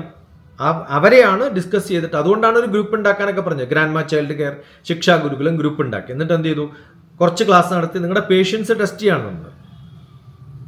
അതിൽ എങ്ങണ്ടിയൂരാണ് കുറച്ച് ആക്റ്റീവായിട്ട് ചെയ്തതും. ആ കുട്ടികൾക്കൊക്കെ എന്നെ അറിയാം, പിന്നെ അവർ എന്നെക്കുറിച്ച് ഡിസ്കസ് ചെയ്തിരുന്നു. എന്നെക്കുറിച്ച് ഡിസ്കസ് ചെയ്ത് നമ്മൾ അവിടെ പോകണം എന്നുള്ള ആഗ്രഹം അവർക്കുണ്ടാവും, അതിന് വേണ്ടിയിട്ടാണ്. ഓക്കെ, ഇപ്പം അവർ ഇനാക്റ്റീവായി. കാരണം ഒരു സ്ഥലത്ത് മാത്രം ഉണ്ടായിട്ട് കാര്യമില്ല, അത് ഷെയർ ചെയ്യണം. ഞാൻ ഉദ്ദേശിച്ചതെന്ന് വെച്ചാൽ അങ്ങനെ 1, 2, 3 സെൻറ്റർ ഉണ്ടാകുമ്പോൾ മാസത്തിൽ ഒരു പ്രാവശ്യം ഇവർ അങ്ങോട്ട് പോകും, പിന്നെ ഒരു പ്രാവശ്യം ഇങ്ങോട്ട് വരും. അപ്പോൾ അവർക്ക് കിട്ടുന്നൊരു എക്സ്പോഷർ കുറച്ച് കൂടും. അങ്ങനെ ക്രിയേറ്റീവായിട്ട് 2-3 പേര് അന്യോന്യം ഡിസ്കസ് ചെയ്യുമ്പോഴാണ് കുറച്ചും കൂടി. അതാണിപ്പോൾ പറയാൻ പോകുന്ന കൺസെപ്റ്റ്. അതിൽ കുറേ ഞാൻ ഷെയർ ചെയ്തിട്ടുണ്ട്. അപ്പോൾ ശാലിനി വരേണ്ട കാര്യമൊന്നുമില്ല, ശാലിനിക്കറിയാം. പക്ഷെ നല്ലൊരു ഗ്രൂപ്പ് ഉണ്ടായാൽ probably you could start something in that line if you want. മറ്റ് ബിസിനസ്സൊന്നും എനിക്ക് അറിയില്ല, അക്കാഡമിക്സ് മാത്രമേ എനിക്ക് അറിയുള്ളൂ. അങ്ങനെ ഇല്ലാത്തവരും ഡിസ്കസ് ചെയ്യുന്നുണ്ട്, പക്ഷെ അതൊന്നും ജനങ്ങൾക്ക് ഉപകാരമല്ലാത്തതുകൊണ്ട് ഞാൻ യൂട്യൂബിലൊന്നും ഇടാറില്ല എന്ന് മാത്രം. അങ്ങനെ കുറേ വരാറുണ്ട്. ഞാൻ എന്ത് ചെയ്യാൻ പറ്റും, അത് ചെയ്യട്ടെ, ഇത് ചെയ്യട്ടെ, അവർക്കുള്ള സജഷൻസ് ഒക്കെ പറഞ്ഞു കൊടുക്കും, ചിലപ്പോൾ അവർ നടത്തും. ഇത്രയൊക്കെ ഉള്ളൂ. ഇപ്പം ഗൾഫിൽ എല്ലാ മാസവും ഒരു ക്ലാസ് അവർ ഒരു തീം ഉണ്ടാക്കി തുടങ്ങിയിട്ടുണ്ട്. ഇപ്പം ഗൾഫിൽ കുറേ കുട്ടികൾക്ക് വരണം എന്ന് ആഗ്രഹമുണ്ട്. അതുകൊണ്ടാണ് എവിടെയെങ്കിലും ക്യാമ്പ് നടത്താൻ പറ്റുമോ എന്ന് വെച്ചിട്ട് നോട്ടിട്ടപ്പോൾ റെസ്പോണ്ട് ചെയ്ത ആൾക്കാരൊക്കെ എനിക്കുണ്ട്. അവർ ബാക്കിയുള്ളവരടുത്ത് പോയി അന്വേഷിച്ച് അവരുടെ റെസ്പോൺസ് വന്ന് അവരോട് ഡിസ്കസ് ചെയ്തിട്ട് ഇവർക്ക് അയച്ചിട്ടുള്ള മെസ്സേജുകൾ ഒക്കെ എൻ്റെ കയ്യിലുണ്ട്. അപ്പോൾ ആക്റ്റീവായിട്ടുള്ള കുറച്ച് പേരൊക്കെ ഉണ്ട്. അവരൊക്കെയാണ് ഈ പ്രോഗ്രാം നടത്തുക.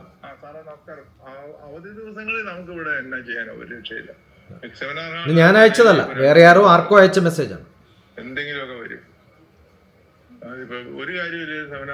സൺഡേ സാറ്റർഡേ അവൈലബിൾ അല്ല, ബാക്കി 5 ദിവസം വേണമെങ്കിൽ നടത്താന്ന് പറഞ്ഞിട്ടാണ് മെസ്സേജ്.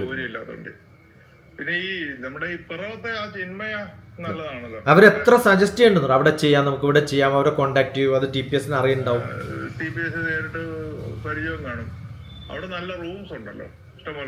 റൂംസ് ഇല്ലാത്തതോ നടത്താൻ വേദി ഇല്ലാത്തതോ അല്ല, ഇത് ഓർഗനൈസ് ചെയ്യാന്ന് പറഞ്ഞ വലിയൊരു പണിയാണ്. സായിഗ്രാമം നല്ലോണം പണിപ്പെട്ടിട്ടാണ് നന്നാക്കി എടുത്തത്. കാരണം ഭക്ഷണം സമയത്തിന് കൊടുക്കണം, ആർക്കെങ്കിലും ആവശ്യമുണ്ടെങ്കിൽ അത് വിളിക്കണം, ഡയറക്ഷൻസ് പറഞ്ഞു കൊടുക്കണം. ഇതൊക്കെ ഈ ക്ലാസ് എടുക്കുന്ന ആൾ തന്നെ ചെയ്യുമ്പോൾ എന്ത് പറ്റും? എത്ര മണിക്ക് ബസ് വന്ന് ഇവിടുന്ന് അവിടെ എങ്ങനെ വരും? ഞാൻ അവിടുത്തുകാരനല്ലല്ലോ, അവിടെയല്ലേ നടത്തണേ. നാട്ടിൽ ഞാൻ നടത്തുമ്പോൾ ചെയ്യാറുണ്ട്. പക്ഷെ ഇപ്പം നാട്ടിൽ നടത്താൻ പറ്റിയ അവസ്ഥയല്ല. വല്ലാത്ത മഴയും പ്രശ്നങ്ങളും ഒക്കെ ഉണ്ട്. പിന്നെ ഇതിനുള്ള ഈ ഏർപ്പാടാക്കാനുള്ളൊരു ഗ്രൂപ്പൊക്കെ ഉണ്ടായിരുന്നു, ബ്രദേഴ്സ് ഉണ്ടായിരുന്നു. അവരൊക്കെ അവിടെ നിന്ന് മാറി താമസിച്ചു, അവിടെ ആരുമില്ല. പിന്നെ അങ്ങനെ ഒരു താല്പര്യം തോന്നുന്നില്ല എനിക്ക്. പണ്ട് എൻ്റെ കുറേ കസിൻസും ബ്രദേഴ്സും ഒക്കെ ഉള്ളതുകൊണ്ട് അവിടെ പോയി താമസിക്കാൻ വേണ്ടിയിട്ടൊരു കാരണം കണ്ടെത്താനാണ് ഞാൻ അവിടെ ക്യാമ്പ് നടത്തിയത്. അപ്പോൾ അതിനേക്കാളും എനിക്ക് ചിലപ്പോൾ ഞാനിപ്പോൾ വന്നാൽ എപ്പോഴും താമസിക്കുന്ന ഇരിങ്ങാലക്കുടയാണ്. ആ ഇരിങ്ങാലക്കുട വരുമ്പോഴോ, കഴിഞ്ഞ പ്രാവശ്യം വന്ന സമയത്ത് ഒരേ അമ്മയും 2 കുട്ടികളും വന്ന് കാണട്ടെ എന്ന് ചോദിച്ചു. ഞാൻ അപ്പോഴും ഇതന്നെ ഇപ്പോൾ ശാലിനോട് പറഞ്ഞ സെയിം കാര്യം, നിങ്ങൾ വന്നാൽ നിങ്ങളുടെ കുട്ടികൾക്ക് എന്ന് മാത്രമേ പറഞ്ഞിട്ടുള്ളൂ.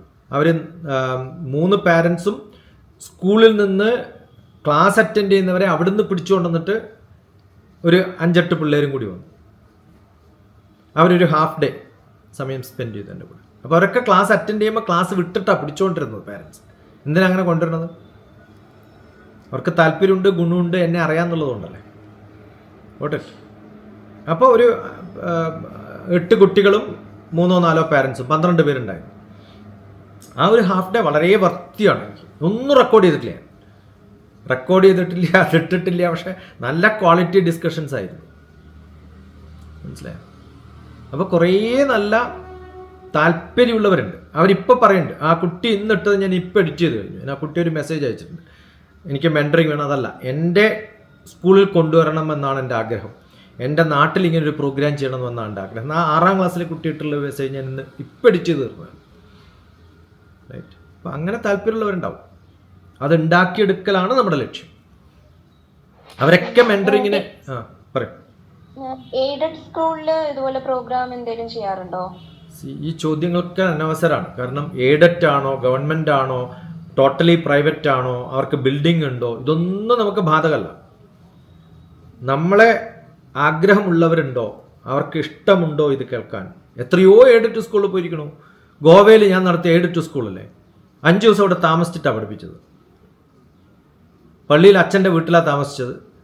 അവരുടെ ഫാദറിൻ്റെ 2-3 ഫാദർമാർ താമസിക്കുന്ന അവിടെ താമസിച്ചത്. ഒരു നൺസ് നടത്തുന്ന സ്കൂളാണ് ഗോവയിൽ.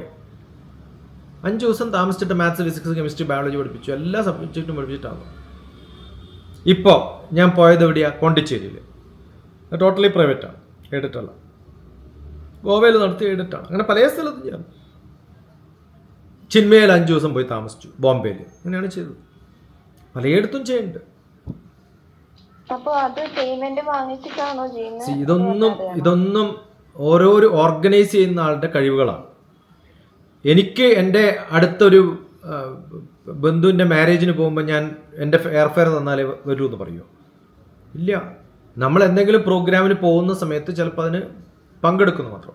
ഇപ്പം കഴിഞ്ഞ ആഴ്ച ഞാൻ തിരിച്ചു വരുന്ന സമയത്ത് ആലപ്പുഴ പ്രോഗ്രാം കഴിഞ്ഞു. കോയമ്പത്തൂർ ഒരു ദിവസത്തെ ഒരു അസ്ട്രോളജി ക്ലാസ്, ഏതോ ഒരാളെടുക്കുന്ന അസ്ട്രോളജി ക്ലാസ്സിൽ ഞാൻ ഗസ്റ്റായിട്ട് പോകണമെന്ന് പറഞ്ഞപ്പോഴും ഞാൻ പോകാമെന്ന് പറഞ്ഞത് അത് ഓർഗനൈസ് ചെയ്യുന്ന ആ അസ്ട്രോളജറെ അറിയുന്ന ഒരു സ്റ്റുഡൻറ്റ്, എൻ്റെ ഒരു MBA പ്രൊഫസറാണ്. പണ്ട് അവരുടെ കോളേജിൽ എന്നെ വിളിച്ചിട്ടുണ്ട്.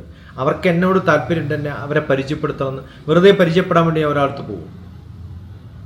എന്നെ പരിചയപ്പെടണമെന്ന് വേണ്ടിയിട്ട് മാത്രം പ്രോഗ്രാം ഓർഗനൈസ് ചെയ്തത്. മനസ്സിലായോ? അത് വലിയൊരു ഹോട്ടലിൽ അങ്ങനെ ഒരു പ്രോഗ്രാം ഓർഗനൈസ് ചെയ്യുമ്പോൾ മിനിമം 3 lakhs അയാൾ സ്പെൻഡ് ചെയ്തിട്ടുണ്ടാവും.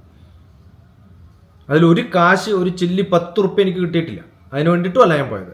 എനിക്ക് നഷ്ടമാണ്. കാരണം എയർപോർട്ടിൽ നിന്ന് തിരിച്ചു വരുമ്പോൾ ഉള്ള കാർ ഫെയർ പോലും എൻ്റെ പോക്കറ്റിൽ നിന്ന് പോകും. അവർ ടിക്കറ്റ് എടുത്ത് തന്നിട്ടുണ്ട് കോയമ്പത്തൂരിൽ നിന്ന് ഫ്ലൈറ്റിന്. 2 പ്രാവശ്യം ട്രെയിൻ മാറി. കാരണം ആലപ്പുഴയിലെ പ്രോഗ്രാം റീഷെഡ്യൂൾ ചെയ്തിട്ട് 4-ാം തീയതി കൂടി വേണം എന്നുള്ളതുകൊണ്ട് വൈകുന്നേരം എനിക്ക് അവിടെ നിന്ന് പോകാൻ പറ്റുള്ളൂ. അല്ലെങ്കിൽ ഇരിങ്ങാലക്കുടയിൽ നിന്ന് കാലത്തായിരുന്നു എൻ്റെ കോയമ്പത്തൂർ ട്രെയിൻ. എന്നിട്ട് എത്തിയത് രാത്രി 2 മണിക്ക്. ആ ടിക്കറ്റോ ഡയറക്റ്റ് ടിക്കറ്റ് ലാസ്റ്റ് മിനിറ്റ് കിട്ടാത്തതുകൊണ്ട് ആലപ്പുഴ ടു കൊച്ചി, കൊച്ചി ടു കോയമ്പത്തൂർ. അപ്പോൾ പിന്നെ റെയിൽവേ സ്റ്റേഷനിൽ ഇത് മാറിക്കാരണം. ഇതൊക്കെ നമ്മൾ എന്തിനാ ചെയ്യണേ?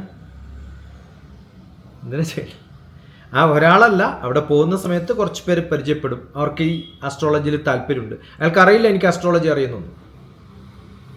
അയാളെന്നെ വിളിച്ചൊരു ഗസ്റ്റായിട്ട്, ഇങ്ങനെയാണ് ഒരു യൂണിവേഴ്സിറ്റിയുടെ ഡയറക്ടറാണ്, അദ്ദേഹത്തിന് ഇൻസ്റ്റിറ്റ്യൂഷൻസ് ഒക്കെ ബിൽഡ് ചെയ്യാൻ അറിയാം. അപ്പോൾ അവർക്കൊരു ആശ്രമം ബിൽഡ് ചെയ്യണം, അതിന് ഹെൽപ്പ് വേണം. അപ്പോൾ പൊള്ളാച്ചി ഭാഗത്ത് എവിടെയോ കുറച്ച് സ്ഥലമുണ്ട്, ഹെൽപ്പ് ചെയ്യുമോ എന്നൊക്കെ ചോദിച്ചിട്ടാണ് വിളിച്ചത്. ഞാൻ പറഞ്ഞു ആന്ന് പറഞ്ഞു. എന്താണ് പരിപാടി വെച്ചാൽ അസ്ട്രോളജി പഠിപ്പിക്കുന്ന കുറച്ച് കുട്ടികളുണ്ട് എനിക്ക്. അവർ ഓരോ പിന്നെ കുട്ടികളെടുത്തും 5000 റുപ്യയും 20,000 റുപ്യൊക്കെ മേടിച്ചിട്ടാണ് പഠിപ്പിക്കുന്നത്. പക്ഷേ ഈ ഒരു പ്രോഗ്രാം ഞാൻ ചോദിച്ചു എങ്ങനെയാണ് ഓർഗനൈസ് ചെയ്തത്, 60 പേരുണ്ടല്ലോ. ഇല്ല, അത് ഇദ്ദേഹത്തിൻ്റെ ഒരു മാർക്കറ്റിംഗ് പ്രോഗ്രാമായിട്ടാണ്. അതിനാണ് എന്നെ ഇൻട്രൊഡ്യൂസ് ചെയ്തത്. സാധാരണ ക്ലാസ്സുകളിൽ എന്നെ ഇൻട്രൊഡ്യൂസ് ചെയ്യുമ്പോൾ ഒരു സുഖമില്ല, അതുകൊണ്ട് മാർക്കറ്റിംഗ് പ്രോഗ്രാമാണ്. ഒരു സ്പിരിച്വൽ കോൺഫറൻസ് എന്ന് കേട്ടത്, പക്ഷെ അദ്ദേഹത്തിന് അസ്ട്രോളജി മാത്രമേ അറിയുള്ളൂ, അതുകൊണ്ട് അസ്ട്രോളജിയാണ് പറയുക. ശരി എന്ന് പറഞ്ഞു. അപ്പം പോയതിൻ്റെ ഗുണം എനിക്കെന്താണ്, എൻ്റെ പഴയ അദ്ദേഹം പഠിപ്പിക്കുന്ന സമയത്ത് നമ്മുടെ പഴയ ഓർമ്മകൾ വരും, അത് നോട്ടുണ്ടാക്കും. അപ്പം ഞാൻ പോയത് എന്തിനാണെന്ന് വെച്ചാൽ അദ്ദേഹത്തിൻ്റെ ഒരു ക്ലാസ്സിന് 5000 റുപ്യ കൊടുക്കുന്നുണ്ടെങ്കിൽ ഞാൻ അവിടെ ഫ്രണ്ടിൽ ഇരുന്നത് കേൾക്കുമ്പോൾ 1 മണിക്കൂർ 2 മണിക്കൂർ ക്ലാസ് കേൾക്കും, എനിക്ക് 5000 റുപ്യയുടെ ക്ലാസ് ഫ്രീ ആയിട്ട് കിട്ടിയെന്ന് അങ്ങനെ ഞാൻ കരുതാറുള്ളൂ. അത് പഠിക്കാനുള്ളൊരു മോഹം കൊണ്ടാണ്. എന്നിട്ട് അദ്ദേഹം ചില കാര്യങ്ങൾ പറയുമ്പോൾ ഇത് എനിക്ക് പുതിയതാണ്, ഇത് നിങ്ങളുടെ അടുത്ത് ഞാനും കൂടി ആഡ് ചെയ്യുന്നു എന്നൊക്കെ പറഞ്ഞിട്ടാണ് ഞാൻ അവസാനം ക്ലാസ് എടുത്തത്. മനസ്സിലായോ? അപ്പോൾ നമ്മൾ പഠിക്കാൻ പറ്റുന്ന കാര്യങ്ങൾക്ക് വേണ്ടിയിട്ട് പോകും. 2 ഫേമസ് ആവാൻ പറ്റുന്ന, ഇപ്പോൾ ABC പോകുന്നതുകൊണ്ട് കുറേ പേര് അറിയും, ആ കോൺടാക്റ്റിൽ ആരെങ്കിലുമൊക്കെ വിളിക്കും. പക്ഷെ ആ കോൺടാക്റ്റിൽ ഒരാളും ഒരു പ്രോഗ്രാം ഓർഗനൈസ് ചെയ്യാൻ ഇതുവരെ എന്നെ വിളിച്ചിട്ടില്ല. അതുകൊണ്ട് അത് വലിയ ഗുണമുള്ള കാര്യമൊന്നുമല്ല. കുറേ ആൾക്കാർ ആന്ന് പറയും, റെയിൽവേ സ്റ്റേഷൻ കാണുമ്പോൾ എന്നെ കണ്ടിട്ടുണ്ടെന്ന് പറയും എന്നല്ലാതെ അതുകൊണ്ട് എനിക്കൊരു ഗുണമൊന്നും ഉണ്ടാവില്ല. പക്ഷെ എന്നാലും നമ്മൾ പോകുന്നത് ആർക്കെങ്കിലും ഗുണമുണ്ടെങ്കിൽ ഉണ്ടായിക്കോട്ടെ, കുറച്ച് നോളജ് കിട്ടുകയാണെങ്കിൽ കിട്ടിക്കോട്ടെ വെച്ചിട്ടാണ്. പിന്നെ ഇതിനെ കാശ് നോക്കിയിട്ടല്ല പോണത്. അങ്ങനെയാണെങ്കിൽ ഈ അവസ്ഥയിലൊന്നും ആവില്ല. ഓക്കെ, കേൾക്കണില്ല? അതല്ല, ചില പ്രോഗ്രാംസ് പേയ്മെന്റ് വാങ്ങിക്കാറുണ്ട്, ചിലതിന് വാങ്ങിക്കാറില്ല, അങ്ങനെയല്ലേ ചെയ്യാറ്? അതെന്തുകൊണ്ടാ വെച്ചാൽ നമ്മളെ ഒരു ഇൻസ്റ്റിറ്റ്യൂഷനെ സഹായിക്കണം. ഇപ്പോൾ സായി ഗ്രാമിനെ സഹായിക്കണം എനിക്ക് തോന്നി. അവിടെ ഓൾഡ് ഏജ് ഹോം നടക്കുന്നുണ്ട്, ഓർഫണേജ് നടക്കുന്നുണ്ട്. ഞാനൊരു പ്രോഗ്രാം നടത്തിയാൽ എനിക്ക് കുറച്ച് കാശ് കോൺട്രിബ്യൂട്ട് ചെയ്യാൻ പറ്റും. മനസ്സിലായോ? അപ്പോൾ അവർക്കും ഒരു ആക്ടിവിറ്റിയായി കോൺട്രിബ്യൂട്ട് ചെയ്യാനും പറ്റും. അതുകൊണ്ടാണ്. ഇപ്പോൾ പണ്ട് ഞാൻ നടത്തിയിട്ടുണ്ട് കൊടുങ്ങല്ലൂർ വിവേകാനന്ദ കേന്ദ്രത്തിൽ നടത്തി. ഇന്നലെ രാത്രി പെട്ടെന്നാണ് ഓർമ്മ വന്നത് ഈ മെസ്സേജൊക്കെ വന്നപ്പോൾ. ഇന്ന് കൊടുങ്ങല്ലൂർ പണ്ട് നടത്തിയിട്ടുണ്ടല്ലോ, അവിടെ നടത്തിക്കൂടെ? എനിക്ക് പണ്ട് നടത്തിയിട്ടുണ്ട്, കുറേ വർഷം മുമ്പ്. ഇരിങ്ങാലക്കുടക്ക് അടുത്താണ് എനിക്ക്, എയർപോർട്ടൊന്നും കുറേ ദൂരമില്ല. വയനാട് ഒരു പ്രപ്പോസൽ വന്നു, കൂർഗിൽ വന്നിട്ടുണ്ട്. എൻ്റെ ഒരു ബന്ധുവിന് കൂർഗിൽ ഹോം സ്റ്റേ ഉണ്ട്, അവിടെ നടത്താൻ പറ്റുമോ എന്ന് വെച്ചിട്ട് ഇന്നലെ മെസ്സേജ് ഉണ്ട്. ഓക്കെ, ഞാൻ പറഞ്ഞു അവിടെ നടത്തേണ്ട കാര്യമില്ല. കാരണം വെച്ചാൽ കുറേ ദൂരം നമുക്ക് ഈ കുട്ടികളുടെ പ്രോഗ്രാം അവിടെ പറ്റില്ല. കാരണം പാരൻസിനെ കൊണ്ടുവിടണം, പിന്നെ തിരിച്ചു കൊണ്ടുവരണം, അവരുടെ ബുദ്ധിമുട്ടൊക്കെ നമ്മൾ ആലോചിക്കണം. കുറേ ദൂരെ എയർപോർട്ടൊന്നും ബസ് സ്റ്റോപ്പിൽ ഒക്കെ കുറേ ദൂരെ, എന്താ കുഴപ്പം? അവിടെ വരെ കൊണ്ടുവിട്ടിട്ട് പിന്നെ തിരിച്ചു കൊണ്ടുവരണ്ടേ? അപ്പോൾ വലിയ മെനക്കെടല്ലേ അവർക്ക്. അതുകൊണ്ടാണ് അത് വേണ്ടാന്ന് പറയുന്നത്. അല്ലാതെ എൻ്റെ കാര്യം നോക്കിയിട്ടല്ല ഞാൻ ചെയ്യണമെന്നാണ് പറയുന്നത്. അവിടെ പാർട്ടിസിപ്പേറ്റ് ചെയ്യുന്ന ആൾക്കാരുടെ, അതുപോലെ ചില ആൾക്കാർ പ്രപ്പോസൽ തന്നിട്ടുണ്ട്, നമുക്ക് നടത്താൻ പറ്റുമോ ഇന്ന്. കുറേ ദൂരെ, ചാലക്കുടി എന്നൊക്കെ പറയുന്ന ബസ് സ്റ്റോപ്പിനടുത്താണ്, ആലപ്പുഴ എന്ന് പറയുന്ന ബസ് സ്റ്റാൻഡിലാണ്, തിരുവനന്തപുരം എന്ന് പറയുന്നത് അതിൻ്റേതായ കുറേ പോസിബിലിറ്റീസ് എബ്രോഡ് നിന്ന് വരാനും ഒക്കെ പറ്റും. അല്ലെങ്കിൽ ഇപ്പോൾ ദുബായിൽ നിന്ന് വരുന്ന ഒരാൾ ഞാൻ പിന്നെ ഇവിടെ വരണം എന്ന് പറഞ്ഞാലോ, വയനാട് വരണം എന്ന് പറഞ്ഞാലോ, കോഴിക്കോടോ കണ്ണൂരോ എയർപോർട്ടിലോ എന്നിട്ട് 5 മണിക്കൂർ പോകണം. അവരുടെ പാരൻസിനെ കൊണ്ടുവിട്ടിട്ട് തിരിച്ചു വരണമെങ്കിലോ കുറച്ചും കൂടി ബുദ്ധിമുട്ടാവും. അപ്പം അവരുടെ സൗകര്യം കൂടി നോക്കട്ടെ വെച്ചിട്ടാണ്. ഇപ്പോൾ ഹൈദരാബാദിൽ നടത്തിക്കൂടെ? എനിക്ക് നടത്താം. അപ്പോൾ ബാക്കിയുള്ളവരുടെ സൗകര്യം കൂടി നോക്കിയിട്ടാണ് നമ്മൾ ഇത്തരം ആലോചനകൾ നടത്തുന്നതെന്ന് പറഞ്ഞാണ്. ഇപ്പം കൂർഗിൽ നടത്താൻ പറ്റുമോ എന്ന് ചോദിച്ചിട്ടുള്ള മെസ്സേജ് എൻ്റെ സ്റ്റാറ്റസ് മെസ്സേജ് കണ്ടിട്ടിടുന്നതാണ്. അതുകൊണ്ടാണ് ഈ സ്റ്റാറ്റസ് മെസ്സേജ് ഇടുന്നത്. Hello, good morning. ഈ ഹോസ്പിറ്റാലിറ്റിക്ക് റെഡിയാണോ എന്ന് ചോദിച്ചാൽ താമസ സൗകര്യമാണോ ഉദ്ദേശിക്കുന്നത് സർ? അങ്ങനെയാണെങ്കിൽ ഞങ്ങളുടെ കൂർഗില് വീട്ടിൽ ആക്കുമോ? അത് വീടല്ല, ഹോം സ്റ്റേ ആണ്.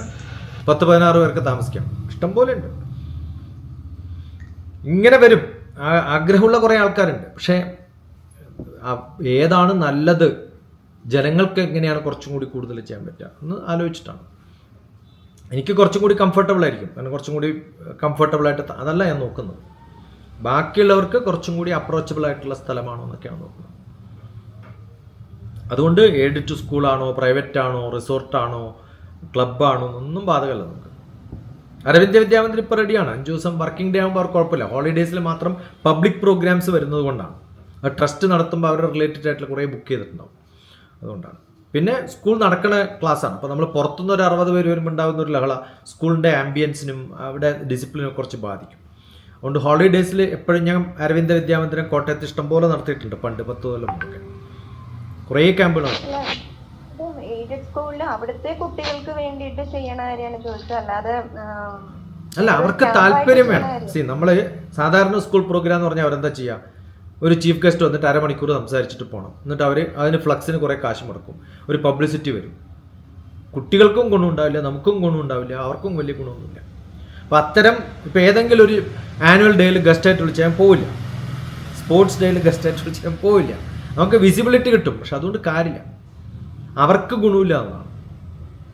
കുട്ടികൾക്ക് ഗുണമുണ്ടാവണമെങ്കിൽ നല്ലപോലെ പഠിക്കുന്ന കാര്യങ്ങൾ പഠിപ്പിക്കുന്ന തരത്തിൽ ജീവിതത്തിൽ മാറ്റം ഉണ്ടാകുന്ന ഒരു ട്രാൻസ്ഫർമേറ്റീവ് പ്രോഗ്രാം, അതാണ് ഞാൻ ചെയ്യാൻ ഇഷ്ടപ്പെടുന്നത്. അല്ലാതെയും ചെയ്യും. ഞാനിപ്പോൾ നാട്ടിലുണ്ടെങ്കിൽ ഇപ്പോൾ ഒരു കോൺവക്കേഷൻ പ്രോഗ്രാം 12-ാം തീയതി എനിക്കൊരു പ്രോഗ്രാം ഉണ്ട്, 19-ാം തീയതി പ്രോഗ്രാം ഉണ്ട്. അതിനിടയിൽ ഞാൻ എന്ത് ചെയ്യും, 5 ദിവസം 15-ാം തീയതി ഒരു സ്ഥലത്ത് കോൺവക്കേഷന് ഗസ്റ്റായിട്ട് വരുമെന്ന് ചോദിച്ചു, നിലമ്പൂർ. വരാമെന്ന് പറഞ്ഞു. അപ്പോൾ വരാമെന്ന് പറയാൻ കാരണം ഈ 2 ദിവസം ഞാൻ അവിടെ ഉള്ളതുകൊണ്ടാണ്. അതിനിടയിൽ ഒരു ദിവസം പോകുന്നതിന് നിലമ്പൂർ വരെ പോയിട്ട് വരുന്നതിൽ കുഴപ്പമൊന്നുമില്ല എനിക്ക്, അതുകൊണ്ട് പോകുന്നു മാത്രം. അല്ലെങ്കിൽ കോൺവക്കേഷന് പിന്നെ അറ്റ്ലീസ്റ്റ് ഒരു മെസ്സേജ് കൊടുത്താൽ അവർ പല സ്ഥലത്തും പഠിക്കാൻ പോകുന്നതല്ലേ, ഒരു കുറച്ച് സമയമെങ്കിലും ഒരു മെസ്സേജിനുള്ള സമയം കിട്ടും, അവർ ശ്രദ്ധയോടുകൂടി ഇരിക്കുന്നുണ്ടാവും. പക്ഷേ സ്പോർട്സ് ഡേയിലൊക്കെ എന്താ പറ്റുക വെച്ചാൽ ആക്റ്റീവായിട്ടുള്ളവരൊക്കെ സ്ക്രീനിൽ ബാക്കിൽ പ്രിപ്പറേഷൻ ആയിരിക്കും, ഒന്നിനും കൊള്ളാത്ത ഡള്ളായിട്ടുള്ള കുറേ കുട്ടികളുടെ അവരുടെ പാരൻസുമാണ് മുമ്പിലിരിക്കുക. അപ്പോൾ നമ്മൾ കുറേ ചെയ്തത് കൊണ്ട് വളരെ സെലക്റ്റീവായിട്ടാണ് ചെയ്യാമെന്ന് മാത്രം.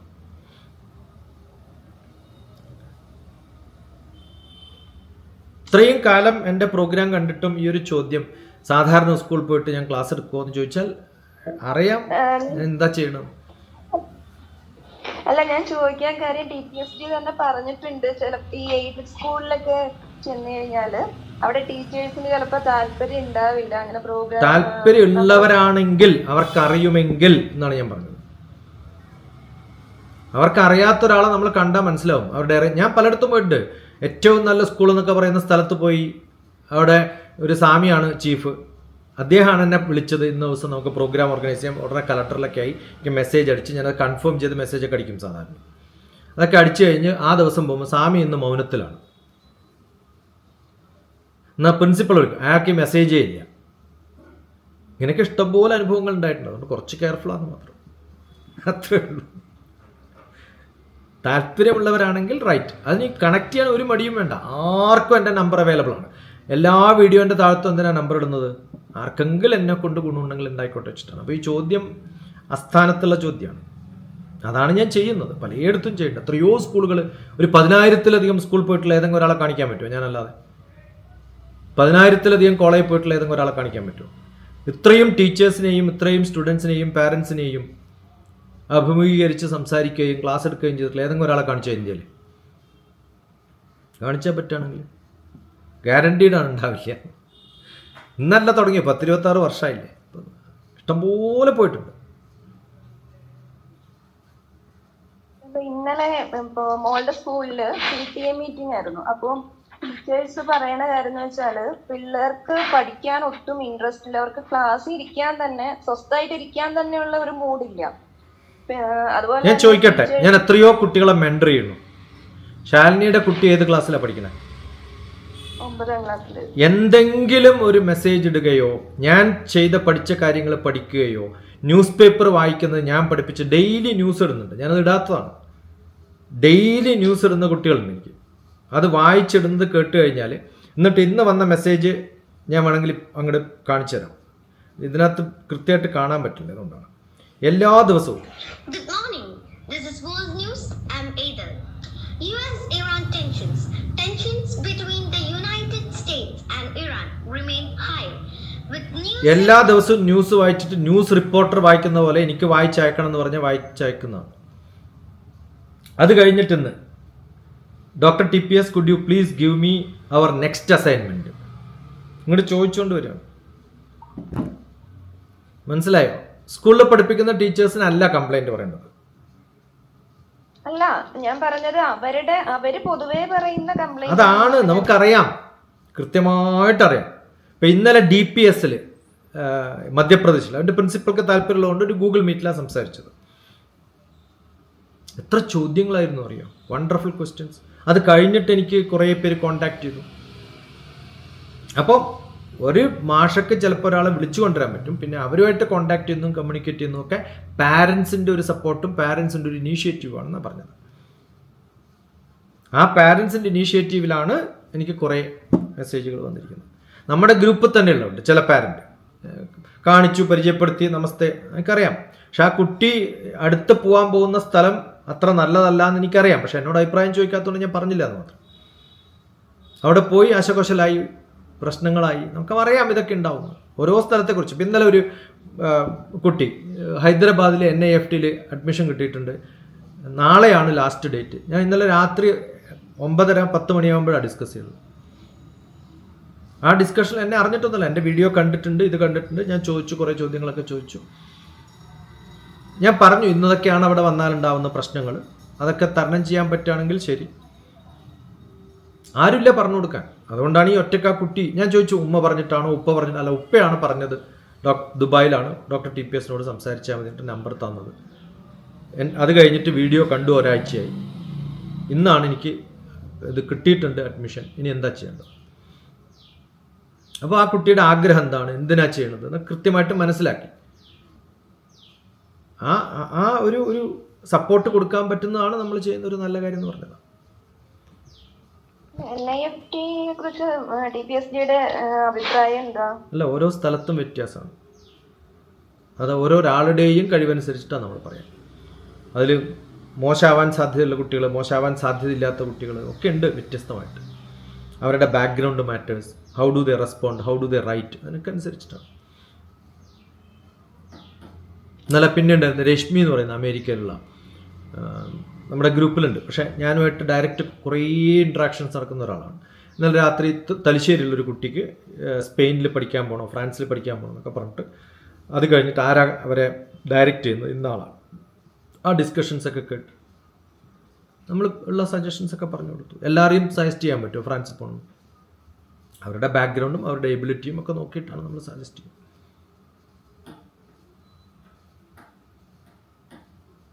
അപ്പം അതുകൊണ്ട് ആക്റ്റീവായിരുന്നാൽ കാശുണ്ടാക്കുമോ ഇല്ലയോ എന്നുള്ളതല്ല, you will enjoy the time what you have. അതിന് കുറച്ച് മനക്കെടണം, അത്രേ ഉള്ളൂ. റൈറ്റ്. അപ്പോൾ ആ മനക്കെടാനുള്ള തയ്യാറാവുമ്പോൾ yes you can do wonders. നല്ല ഗ്രൂപ്പുണ്ട് ശരിക്കും പറഞ്ഞാൽ. നിങ്ങളെന്നാൽ ABCയിൽ എന്നെ കാണാൻ വന്നിട്ടുള്ള 4-5 പേരുണ്ട്. ആ ഗ്രൂപ്പ് തന്നെ മതി, ഇഷ്ടംപോലെ പ്രോഗ്രാംസ് നടത്താൻ നിങ്ങൾക്ക്. എൻ്റെ പ്രോഗ്രാം മാത്രമല്ല ഞാൻ പറഞ്ഞു, ആരുടെയും എന്തും നടത്താൻ ഞാൻ പറഞ്ഞു. എനിക്കിപ്പം പ്രോഗ്രാം ഇല്ലാത്തതുകൊണ്ട് ഞാൻ ആഗ്രഹിച്ചിട്ട് ചെയ്യാൻ പറയുന്നൊന്നുമല്ല പറഞ്ഞു. എനിക്ക് ഇഷ്ടംപോലെ ഉണ്ട് പണി. ഒന്നും ചെയ്തിട്ടില്ലെങ്കിൽ എനിക്ക് ഒറ്റയ്ക്കിരുന്നാലും ഇഷ്ടംപോലെ ചെയ്യാനുള്ള കാര്യങ്ങളുണ്ട്. ഇനിയിപ്പോൾ ഓൺലൈനായിട്ട് ഇതുവരെ ഉള്ളത് റെക്കോർഡ് ചെയ്ത് എഡിറ്റ് ചെയ്താൽ തീരില്ല. ഞാനിപ്പോൾ ഒരു അടുത്തൊന്നും ഇരുന്നാൽ അതിൽ എത്രയോ കളഞ്ഞിട്ടാണ് ബാക്കിയുള്ളത് ഇടുന്നത്. അല്ല ആർക്കെങ്കിലും വെർത്താണോ എന്ന് തോന്നുന്നൊരു സംഭവമാണ് ഇടുന്നത്. അപ്പോൾ അതുകൊണ്ട് നല്ലപോലെ ആക്റ്റീവ് ആവുക, ഇൻവോൾവ് ചെയ്യുക. അതിന് പറ്റുന്ന ഒരു ഗ്രൂപ്പും കൂടി ഉണ്ടായാലേ, അല്ലെങ്കിൽ നല്ല കാശ് വേണം, യു ക്യാൻ എംപ്ലോയ് പീപ്പിൾ. 2 തരത്തിലാണ് സംഭവം നടക്കുക. അതാണ് NGO അല്ലെങ്കിൽ വളണ്ടിയർ ആക്ടിവിറ്റി എന്ന് പറയുന്നത്. രണ്ടാമത്തേത് ബിസിനസ്സാണ്. അതിൽ ഏത് മോഡലിലാണ് നിങ്ങൾക്ക് ഇഷ്ടം എന്ന് വെച്ചാൽ അത് ചെയ്യാം. ഓക്കെ. ബിസിനസ് മോഡലിൽ ക്ലാസ് എടുത്ത് നടക്കുന്ന ഇഷ്ടംപോലെ ആൾക്കാരുണ്ട്. NGO മോഡലിൽ ആൾക്കാരെ സഹായിക്കാൻ തരത്തിൽ ബാക്കിയുള്ളവരുടെ കൊളാബറേഷനോട് കൂടി ചെയ്യുന്ന കുറേ ആൾക്കാരുണ്ട്. ഇപ്പോൾ എനിക്ക് തന്നെ എൻ്റെ ഒരു പ്രോഗ്രാം അനൗൺസ് ചെയ്ത് കാശ് പിരിച്ച് പണി നടത്തിക്കൂടെ? നടത്താൻ ഞാൻ ചെയ്യാറില്ലല്ലോ.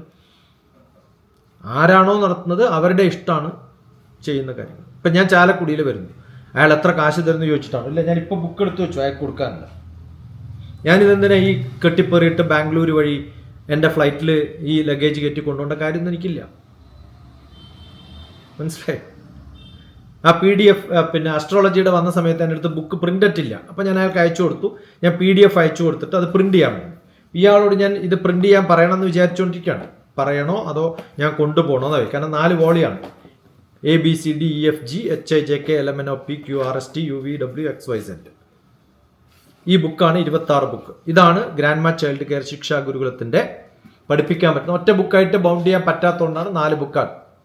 A to Z of early child care education എന്ന് പറയുന്ന സംഭവം ഇതാണ്. ഇത് വായിച്ചിട്ട് ഒരു കാര്യമില്ല ആർക്കും. പക്ഷെ എൻ്റെ കൺസെപ്റ്റ് എങ്ങനെയാണ് എന്ന് ഡോക്യുമെൻ്റ് ചെയ്താലാണ് നമ്മൾ പറയുമ്പോൾ കുറച്ചും കൂടി കോൺക്രറ്റൈസ്ഡ് ആവുക. അപ്പോൾ ഒരു ട്രെയിനിങ് പ്രോഗ്രാം ഒരു ദിവസത്തേക്കല്ല, ഒരാഴ്ച 10 ദിവസത്തേക്ക് ആകുമ്പോഴത്തേക്ക് തീർക്കാൻ പറ്റുന്ന സംഭവങ്ങളാണ് ഇതിനകത്തുള്ളത്. അപ്പോൾ ഇത് കൊണ്ടുപോയിട്ട് വായിച്ചിട്ട് കാര്യമില്ല. ഇതിപ്പോൾ ഇന്നലെ എനിക്കൊരു മെസ്സേജ് വന്നിട്ടുണ്ട്. ഇത് പണ്ട് ഞാൻ ശ്രീലങ്കയിൽ പഠിപ്പിച്ച സമയത്ത് അവിടെ കുറച്ച് പേര് ചേർന്ന് ട്രാൻസ്ലേറ്റ് ചെയ്യാൻ തീരുമാനിച്ചു. ഇന്നലെ എനിക്ക് ശ്രീലങ്കയിൽ നിന്ന് വന്നു, ഇത് ട്രാൻസ്ലേറ്റ് ചെയ്യാനുള്ള ഒരു പ്രോജക്റ്റ് റിപ്പോർട്ട് കൊടുത്താൽ ഗവൺമെൻറ് ഫണ്ടിങ് കിട്ടാൻ സാധ്യതയുണ്ട്, അതുകൊണ്ട് അത് ചെയ്യാൻ പ്ലാൻ ചെയ്യുന്നുണ്ട്. വി നീഡ് യുവർ സപ്പോർട്ട് എന്നുണ്ട്. അപ്പോൾ കുറേ കാര്യങ്ങൾ ചെയ്യുന്നുണ്ട്. പലരും പല വിധത്തിലാണ് ഇതിനെ കാണുക. ചിലർ അക്കാഡമിക്കായിട്ട് കാണും, ചിലർ ബാക്കിയുള്ളവർക്ക് ഗുണം ചെയ്യാൻ പറ്റുന്നൊരു സോഷ്യൽ ആക്ടിവിറ്റി ആയിട്ട് കാണും, ചിലർ ഇത് വെച്ചിട്ട് ബിസിനസ് ഉണ്ടാക്കാൻ പറ്റുമോ നോക്കുന്നവരുണ്ടാവും. ഓരോരാളും വ്യത്യസ്തമായ തരത്തിലല്ലേ കാണും. എന്തായാലും നമുക്ക് വിരോധമില്ല. ഏത് തരത്തിലായാലും ആരുടെ പ്രോഗ്രാം ആയാലും അങ്ങനെ ചെയ്യണമെന്ന് ഞാൻ പറയാം. ഓക്കെ. പിന്നെ അത് മാർക്കറ്റിംഗ് സ്റ്റൈലിൽ ചെയ്യാൻ നമുക്ക് താല്പര്യമില്ല. അതുകൊണ്ടാണ് മാർക്കറ്റിംഗ് ചെയ്യുന്ന കുറേ ആൾക്കാരുണ്ടല്ലോ, അത് ബിസിനസ് ആക്കിയിട്ടും കച്ചവടമാക്കിയിട്ടും വിറ്റിട്ടും ക്ലാസ്സിന് ചാർജ് ചെയ്തിട്ടൊക്കെ ഉള്ളവരുണ്ടാവും. അവർ വിളിച്ചാലും നമ്മൾ പോവും. പക്ഷെ നമുക്കായിട്ടൊരു താല്പര്യമില്ല എന്ന് മാത്രം.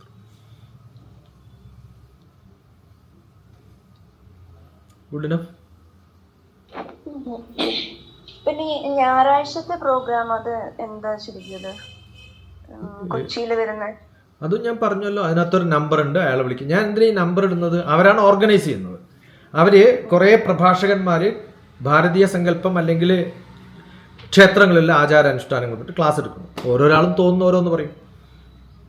അപ്പോൾ അതിൽ അവരുടെയൊക്കെ ഒരു കൂട്ടായ്മ ഉണ്ടാക്കിയിട്ട് നമുക്ക് ഒരു ഇതിനുള്ളൊരു സിലബസ് ഉണ്ടാക്കിയിട്ട് ഒരു കോഴ്സായിട്ട് കൊടുക്കാൻ പറ്റുമോ? പ്രഭാഷകന്മാരെങ്കിലും ഇത് പഠിക്കട്ടെ, അല്ലെങ്കിൽ അടുത്ത ജനറേഷനിൽ കുറച്ച് പേരൊക്കെ അങ്ങനെ ആവണമെങ്കിൽ അവർക്ക് പഠിക്കാനുള്ളൊരു സോഴ്സ് ഉണ്ടാവട്ടെ എന്നൊക്കെ വിചാരിച്ചിട്ടാണ്. അപ്പോൾ അത് ചെയ്തപ്പോൾ തന്നെ ഞാൻ പണ്ടൊരു ഇങ്ങനൊരു പ്രോഗ്രാം സിലബസ് ഉണ്ടാക്കി വെച്ചിട്ട് ഞാൻ അങ്ങനെ തന്നെ അയച്ചു കൊടുത്തിട്ട് പറഞ്ഞു നമുക്കിതിൽ ഡിസ്കസ് ചെയ്യാമെന്ന് പറഞ്ഞു. ആ ഡിസ്കഷൻ നടന്നില്ല. അത് ആ ഗ്രൂപ്പിലിട്ടിട്ടുണ്ടായിരുന്നു. പിന്നെ ആരും അതിനെക്കുറിച്ചൊന്നും പറഞ്ഞിട്ടൊന്നുമില്ല. അപ്പോൾ അവിടെ ഒരു കൂട്ടായ്മ, ഇങ്ങനൊരു സനാതന പാഠശാല തുടങ്ങണം, കേരളത്തിൻ്റെ പല സ്ഥലത്തും ഇങ്ങനെ ഉണ്ടാവണം. അതിൽ ചിലരുടെയൊക്കെ ആഗ്രഹം ചിലപ്പോൾ അങ്ങനെ കുറേ പാഠശാലകൾ ഉണ്ടായാൽ കാസർഗോഡ് മുതൽ തിരുവനന്തപുരം വരെ ക്ലാസ് എടുക്കാൻ പറ്റുന്നൊരു ചാൻസ് ഉണ്ടാവുമല്ലോ വെച്ചിട്ടൊക്കെ ആയിരിക്കും. നമുക്കറിയില്ല, ഓരോരാളുടെയും ധാരണ വ്യത്യസ്തമായിരിക്കും. പക്ഷെ അതിൽ നമ്മളെ കണക്ട് ചെയ്തിട്ടുള്ളവർ എന്നോട് താല്പര്യമുള്ള ഒരാളായിരുന്നു, പോകണമെന്ന് പറഞ്ഞ് ശരിയെന്നും പറഞ്ഞു. അപ്പോൾ അതിൽ കുറേ പേര് വരുന്നുണ്ട്. അപ്പം ഞാനും ഉണ്ട് അവിടെ. ഒരു 10-100 പേരുടെ ലിസ്റ്റൊക്കെ കണ്ടു. എല്ലാവരും വരുമോ എന്നറിയില്ല. ഈ എല്ലാത്തിലും കുറേ കെട്ടുപടഞ്ഞു കിടക്കുന്ന റിലേഷൻഷിപ്പ് ഉണ്ടാകുമല്ലോ, എല്ലാ ദിവസവും നടക്കുന്ന സംഭവങ്ങളൊക്കെ ഉണ്ടാകും. ഞാൻ പണ്ട് കേരളത്തിലെ പ്രഭാഷണം നടത്തുന്ന സമയത്ത് കാശ് മേടിക്കാതെ പല ക്ഷേത്രങ്ങളിലും ഇവിടുന്ന് യാത്ര ചെയ്ത് അവിടെ പോയിട്ട് ഞാൻ ക്ഷേത്രങ്ങൾ തൊഴാൻ പോകാറില്ല. ഓക്കെ, ഭഗവാനെ കാണണമെന്ന് എനിക്ക് ഒരാഗ്രഹമില്ല. ഭഗവാൻ നേരിട്ട് വന്ന് കണ്ടാലും എനിക്ക് വലിയ ഗുണമൊന്നും ഉണ്ടാകുമെന്ന് എനിക്ക് തോന്നുന്നില്ല. ആർക്കെങ്കിലും സമയം കൊടുക്കാൻ പറ്റണം കൊടുത്തോ എന്ന് പറയുന്ന ഒരാളാണ് ഞാൻ. പ്രഭാഷണത്തിന് പോയി കാശ് മേടിക്കാത്തതുകൊണ്ട് കുറേ പേര് എൻ്റെ അടുത്ത് അറിയുന്ന ഒരാൾക്കാർ പറഞ്ഞു, ഡോക്ടർ TPS ഇടയ്ക്കിടയ്ക്ക് കണ്ണൂരൊക്കെ വിളിക്കുന്നത് അദ്ദേഹം കാശ് മേടിക്കാത്തതുകൊണ്ടാണ്, ഞങ്ങളൊക്കെ ആണെങ്കിൽ ഇത് വെച്ചിട്ടാണ് ജീവിക്കുന്നത്, ഞങ്ങളുടെ വയറ്റത്തടിക്കാണ് അദ്ദേഹം ചെയ്യുന്നതൊക്കെ ആരോ പറഞ്ഞു എന്ന് പറഞ്ഞു. ഞാൻ അടുത്ത പ്രാവശ്യം മുതൽ പറഞ്ഞു എനിക്ക് ഇത്ര കാശ് വേണം. എന്നിട്ട് അവരുടെ മുമ്പ് തന്നെ നേരെ അവിടെ ഹുണ്ടിയിലിടും, ദക്ഷിണയായിട്ട് അതിരുന്നോട്ടെ, നിങ്ങളുടെ കമ്മിറ്റിയുടെ കാശ് കമ്മിറ്റിക്ക് തന്നെ ഇരുന്നോട്ടെ എന്ന് പറയും. മേടിച്ചില്ല എന്നുള്ള കംപ്ലയിൻറ്റ് വേണ്ടല്ലോ. പിന്നെ ഇപ്പോൾ പോവാറേ ഇല്ല, ക്ഷേത്ര പ്രഭാഷണങ്ങൾക്കൊന്നും വിളിച്ചാൽ ഞാൻ പോവാറേ ഇല്ല. കാരണം ഇങ്ങനെ കേട്ട് പലതുമായി. പിന്നെ നമുക്ക് അതല്ല ഇഷ്ടം പോലെ അക്കാഡമിക്കാണ് എൻ്റെ താല്പര്യം, അതിനെ ഹെൽപ്പ് ചെയ്യുന്നതാണ് ബാക്കി സംഭവങ്ങളൊക്കെ എന്നാണ് എൻ്റെ വിശ്വാസം. പിന്നെ പഠിപ്പിക്കുക എന്നുള്ളതാണ് ഏറ്റവും ഇഷ്ടമുള്ള പണി. പഠിപ്പിക്കാൻ പറ്റുന്ന പഠിപ്പിക്കുക. ഇപ്പം എത്രയോ ആരോ ഒരാൾ നമ്മുടെ ഗ്രൂപ്പിൽ തന്നെയാണ് ദേവിയുടെ ഒരു ബുക്കിൻ്റെ ഒരു പേജ് പടം എടുത്തിട്ടത്. അതിൽ ഓരോ ശ്ലോകം എടുത്തിട്ടാണ് ഞാൻ രശ്മിക്ക് അയച്ചിട്ട് അത് ഞാൻ എക്സ്പ്ലെയിൻ ചെയ്തിട്ടിടുന്നത്. എന്ത് ഭംഗിയുള്ളൊരു സംഭവമാണ് അത് ചെയ്തിട്ടുള്ളത്. ഞാൻ പറഞ്ഞതല്ല, രശ്മിയുടെ ആ പാട്ട്.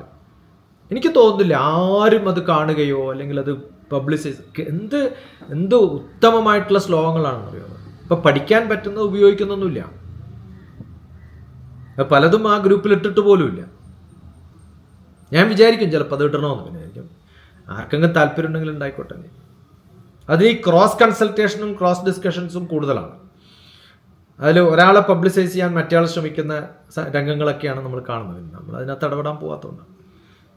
ഒരു ഗ്രൂപ്പുണ്ട്, ഉണ്ടായിക്കോട്ടെ. അതുകൊണ്ടാണ് മെയിൻ. ഇന്നിപ്പോൾ സജിത ചോദിച്ചു, ഞാനതിനകത്ത് എൻ്റെ നമ്പർ ആക്റ്റീവ് അല്ലേ, ആ നമ്പറല്ലേ കൊടുക്കേണ്ടത് എന്നൊക്കെ പറഞ്ഞിട്ട് എന്നോട് ചോദിച്ചിരുന്നത്. നമസ്തേ, മെന്ററിങ് ആവശ്യമുള്ളവർക്ക് ഈ നമ്പർ ഷെയർ ചെയ്യാലോ? ഇത് തന്നെയല്ലേ? ഇന്നിപ്പോൾ വന്ന മെസ്സേജ്. ഇടയില് കുറച്ച് മുമ്പ് ലതാമ്മ ഇത് വർക്കിംഗ് അല്ല എന്ന് പറഞ്ഞ പോലെ എനിക്ക് തോന്നി. പക്ഷെ എനിക്ക് മെസ്സേജസ് കിട്ടുന്നുണ്ടായിരുന്നു. അതേസമയം സത്സംഗത്തിൽ ഈ നമ്പർ ഇല്ല. അപ്പൊ ചെറിയൊരു കൺഫ്യൂഷൻ. അപ്പോൾ എൻ്റെ ഈ ഫോണിൽ മെസ്സേജ് പോകുന്നുണ്ട്. അത് ലതാമ്മ പറഞ്ഞിട്ട് വേണം ഇത് വർക്കിംഗ് ആണോ അല്ലയോ എന്നറിയാൻ. എൻ്റെ ആവശ്യമില്ലല്ലോ, ഇതിനകത്ത് മെസ്സേജ് പോകുന്നത് വർക്ക് ചെയ്യുന്ന ഉറപ്പല്ലേ. പിന്നെ സത്സംഗിൽ ഞാൻ ഇതെല്ലാം ആക്റ്റീവ് അല്ല, കാരണം ഇതാണ് ഞാൻ കൂടുതൽ ഉപയോഗിക്കുന്ന ഫോൺ. അത് അധികം ഉപയോഗിക്കാത്തതാണ്. ആക്റ്റീവ് അല്ലാത്ത അങ്ങോട്ട് ചാടിച്ചു എന്നുള്ളതാണ്. രണ്ടിലും ഉണ്ടായിരുന്നു, അതുകൊണ്ട് ഞാൻ പൂർണ്ണമായിട്ടും പുറത്തു പോയിട്ടില്ല. ഐ ആം ദർ, അത്ര പറയുന്നത്.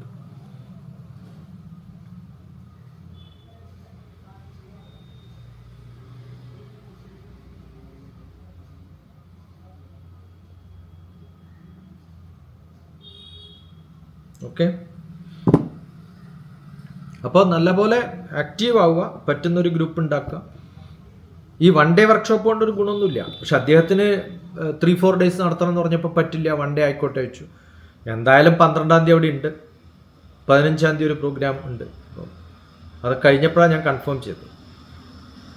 ഒരു 3-4 പ്രോഗ്രാമൊക്കെ വരുമ്പോഴാണ് നാട്ടിൽ വന്നാൽ നമുക്ക്, അല്ലെങ്കിൽ അങ്ങോട്ടും ഇങ്ങോട്ടും യാത്ര വെറുതെ പോവില്ലേ, കഷ്ടപ്പെടണ്ടേ. അല്ല, അപ്പം TPSGക്ക് ഒത്തിരി കണക്ഷൻസ് ഉള്ളപ്പോ ഇതുപോലെ ഒരു സ്ഥലത്തെങ്കിലും ഇതുപോലെ ഒന്ന് സ്റ്റാർട്ട് ചെയ്യാനായിട്ട് കപ്പാസിറ്റി ഉള്ള ഒരാളെ കണ്ടെത്തി ഇഷ്ടം പോലെ പറ്റുമല്ലോ. ഞാൻ പറഞ്ഞാൽ ചിലപ്പോൾ ചെയ്യുന്നുണ്ടാവും. പക്ഷെ അതല്ല എനിക്ക് വേണ്ടത്. വളണ്ടിയർ ആയിട്ട് വരും. അങ്ങനെ ടീച്ചേഴ്സിനെ അപ്പോയിന്റ് ചെയ്തിട്ട് നടത്തുന്ന സ്കൂളിൽ പിന്നെ ഞാൻ എന്തിനാ തുടങ്ങുന്നത്? ആ വളണ്ടിയർ ആയിട്ട് ടീച്ചേഴ്സ് ആവാൻ താല്പര്യമുള്ളവരുണ്ടോ എന്ന് കണ്ടുപിടിക്കാനുള്ള ശ്രമമാണ്. അത് വളണ്ടിയർ ആയിട്ട് വരണം. ആ ഒരു ഗ്രൂപ്പ് ഉണ്ടാക്കാനുള്ള എബിലിറ്റി വേണം. നിങ്ങൾക്ക് നടത്താൻ പറ്റുമെന്നുള്ള തോന്നലുണ്ടാവണം. അതല്ലാതെ ഇപ്പം എനിക്ക് ഇത്ര കുറേ കാശ് മുടക്കിയിട്ട് കുറേ സ്ഥലത്ത് സ്കൂൾ തുടങ്ങിയിട്ട് അതിനുള്ള കാശ് വരുമാനം ഉണ്ടാക്കാനും അല്ലെങ്കിൽ അതിനുള്ള ഇൻവെസ്റ്റ്മെന്റ് നടത്താനും പറ്റുന്ന ഇഷ്ടംപോലെ ആൾക്കാരുണ്ട്. ഓക്കെ, എനിക്ക് ഇത്ര ഒരു 10 സ്കൂള് കേരളത്തിൽ അങ്ങോട്ടും ഇങ്ങോട്ടും തുടങ്ങണം. Age 3 to grade 3. അതിന് സ്ഥലം മേടിച്ച് ബിൽഡിംഗ് ഉണ്ടാക്കാനുള്ള ഇത്ര കാശ് വേണം. ഇന്ന് വിചാരിച്ച് എനിക്ക് അടുത്ത വർഷം ഈ സമയമാകുമ്പോഴത്തേക്കും എല്ലാ ബിൽഡിങ്ങുകളും എനിക്ക് തീർക്കാനുള്ള പറ്റുന്നത്, അല്ലെങ്കിൽ ഒഴിഞ്ഞു കിടക്കുന്ന വീടുകൾ എനിക്ക് ഏറ്റെടുക്കാം. ഇഷ്ടംപോലെ ഉണ്ട് എൻ്റെ കോൺടാക്റ്റിലും കണക്ഷൻസിൽ. പക്ഷെ ഇതൊന്നും എൻ്റെ വിഷയമല്ല. വളണ്ടിയറായിട്ട് ബിൽഡിംഗ് ഇല്ലാത്തത് കൊണ്ടോ ക്ലാസ് ഇല്ലാത്തത് കൊണ്ടോ കുട്ടികൾ പഠിക്കാനില്ലാത്തത് കൊണ്ടോ അല്ല, പഠിപ്പിക്കാൻ നല്ല. ഇപ്പം 2 ക്യാമ്പ് നടത്തി. തിരുവനന്തപുരത്ത് നടത്തിയ ക്യാമ്പിൽ ഏറ്റവും നല്ല സ്റ്റുഡൻ്റ് എന്ന് പറയുന്നത് ഹോം സ്കൂളിംഗ് നടത്തിയ പാലക്കാടുള്ളൊരു കുട്ടിയാണ്. അവൻ 10ാം ക്ലാസ് ഇപ്പോൾ കഴിഞ്ഞു. അവൻ ഇതുവരെയും സ്കൂൾ കണ്ടിട്ടില്ല, വീട്ടിലാണ് പഠിച്ചത്. ആൻഡ് ഹീ ഈസ് ബോംബെയിൽ നിന്നും അലൈനിൽ നിന്നും ഡൽഹിയിൽ നിന്നും എല്ലാം വന്ന കുട്ടികളുണ്ട്. 13 വയസ്സ് മുതൽ 30 വയസ്സ് വരെയുള്ള ആൾക്കാരുടെ ഇടയിൽ BTech കഴിഞ്ഞവരുണ്ട്, MBA B.Ed കഴിഞ്ഞ ടീച്ചർമാരുണ്ട്, എല്ലാവരും ഉണ്ടായിരുന്നു അതിനകത്ത്. ദ ബെസ്റ്റ് പാർട്ടിസിപ്പൻ്റ് എന്ന് പറയുന്നത് കോൺട്രിബ്യൂട്ട് ചെയ്തുകൊണ്ടോ എനിക്ക് വീഡിയോ അയച്ചതുകൊണ്ടല്ല, അവൻ അയച്ചിട്ടേ ഇല്ല ഇതുവരെ. പക്ഷെ അവിടെ ആ ഒരു 8 ദിവസം ഏറ്റവും ആക്റ്റീവായിട്ട് എല്ലാ കാര്യങ്ങളും നല്ല ചോദ്യങ്ങൾ ചോദിച്ച ആരാന്ന് ചോദിച്ചാൽ ക്ലാസ്സിൽ പോയി പഠിക്കാത്ത പയ്യനാണ്. ആലപ്പുഴയിൽ ഏറ്റവും നല്ല സ്റ്റുഡൻ്റ് ആരാണെന്ന് ചോദിച്ചാൽ 10ാം ക്ലാസ് ഒരു സ്കൂൾ പോയി, പക്ഷേ ഇനി 11-12 വീട്ടിലിരുന്നേ പഠിക്കുള്ളൂ എന്ന് തീരുമാനിച്ചിട്ട് NIOSൽ രജിസ്റ്റർ ചെയ്തിട്ടിരിക്കുന്ന ഒരു കുട്ടിയാണ്. ഈ 2 ക്യാമ്പിൽ ഇപ്പോൾ കഴിഞ്ഞ ലാസ്റ്റ് കണ്ടതിൽ എൻ്റെ അനുഭവമാണ്. അങ്ങനെ പലപ്പോഴും ഉണ്ടായിരുന്നു. അശ്വജിത്താണ് ആക്റ്റീവ്. ഇതിൽ വൈകിയാണ് ആക്റ്റീവ് ആലപ്പുഴയിൽ. അപ്പോൾ സ്കൂൾ പോയിട്ടല്ല കുട്ടികൾ നന്നായിട്ടുള്ളത്. കാരണം സ്വന്തം പഠിക്കാൻ പറ്റുന്ന കുറേ എൻവിറോൺമെൻ്റ് ഉള്ള ഒരു ലോകത്താണ് നമ്മൾ ജീവിക്കുന്നത്. എനിക്കൊരു 10 കുട്ടികൾ +2 കഴിഞ്ഞിട്ട് അവർക്കുള്ള ഭക്ഷണവും താമസവും അറേഞ്ച് ചെയ്തിട്ട് അവരെ എനിക്ക് വിട്ടുതരുകയാണെങ്കിൽ ലോകത്തിൽ ഏറ്റവും നല്ല ജോലി കിട്ടാവുന്നവരാക്കിയിട്ട് മാറ്റാൻ 3 കൊല്ലം ഞാൻ കഠിന പ്രയത്നത്തിൽ സ്ഥിരമായിട്ട് വേറെ ഒരു പണിയും ചെയ്യാതെ ഇരിക്കാൻ തയ്യാറാണ്. പക്ഷെ അവരുടെ ഭക്ഷണവും താമസവും അവരുടെ കംഫർട്ടൊക്കെ നോക്കാൻ എനിക്ക് പറ്റില്ല. അതെൻ്റെ പണിയല്ലാത്തതുകൊണ്ടാണ്. ഓക്കെ, ഒരു ആഗ്രഹമില്ല വേറെ ഒരാളെയും പരിചയപ്പെടാതെ ഈ 10 കുട്ടികളെ മാത്രം സംസാരിച്ചിട്ട് ഞാൻ അടുത്ത 3 വർഷം അവർക്ക് വേണ്ടി ഡെഡിക്കേറ്റഡ് ആയി ജീവിക്കാൻ തയ്യാറാണ്. എനിക്ക് പ്രൂവ് ചെയ്യാൻ പറ്റും. ഓഫ്ലൈൻ മാത്രമേ അത് അതല്ലാതെ അവർ പല സ്ഥലത്തും പല കാര്യങ്ങളും ചെയ്യുന്നുണ്ടാവും, അതിനിടയിൽ നടക്കില്ല. കാരണം ഇപ്പം എനിക്കറിയാം, തിരുവനന്തപുരത്ത് പോയപ്പോൾ കണ്ടൊരു കുട്ടി BTech കഴിഞ്ഞു, 3 വർഷം എബ്രോഡിൽ വർക്ക് ചെയ്തു, ഇപ്പോഴാണ് സിവിൽ സർവീസ് ആസ്പിറൻ്റ് ആയത്, എന്നിട്ട് ജോലി രാജിവെച്ച് തിരിച്ചു വന്നു, 3 വർഷമായി ട്രൈ ചെയ്യുന്നു, 3 പ്രാവശ്യം തോറ്റു. ഇതൊന്നും ഗ്രാജുവേഷൻ കഴിഞ്ഞിട്ട് തുടങ്ങേണ്ട പണിയല്ല. അറ്റ്ലീസ്റ്റ് 12ാം ക്ലാസ് കഴിഞ്ഞിട്ട് ഡെഡിക്കേറ്റഡ് ആയിട്ട് 3-4 കൊല്ലം വർക്ക് ചെയ്താൽ കിട്ടാവുന്നതാണ് ഈ UPSC എന്നൊക്കെ പറയുന്നത്. പക്ഷെ അതിന് ഡെഡിക്കേറ്റഡ് ആയിട്ട് ഫുൾ ടൈം വർക്ക് ചെയ്യാൻ തയ്യാറാവണം, നമ്മുടെ കൺമുന്നിൽ ഉണ്ടാവണം, അപ്പോഴേ നടക്കുള്ളൂ. അപ്പോൾ അത് വളരെ കുറവാണ്. ഓക്കെ, 1 മണിക്കൂറായി. ഇതിടണോ വേണ്ടയോ? ഇട്ടോളൂ, ഇതിട്ടുണ്ടെങ്കിൽ കുഴപ്പമൊന്നുമില്ല. ഓക്കെ. അല്ല, ഞാൻ എല്ലാവരോടും ചോദിച്ചെന്ന് മാത്രം.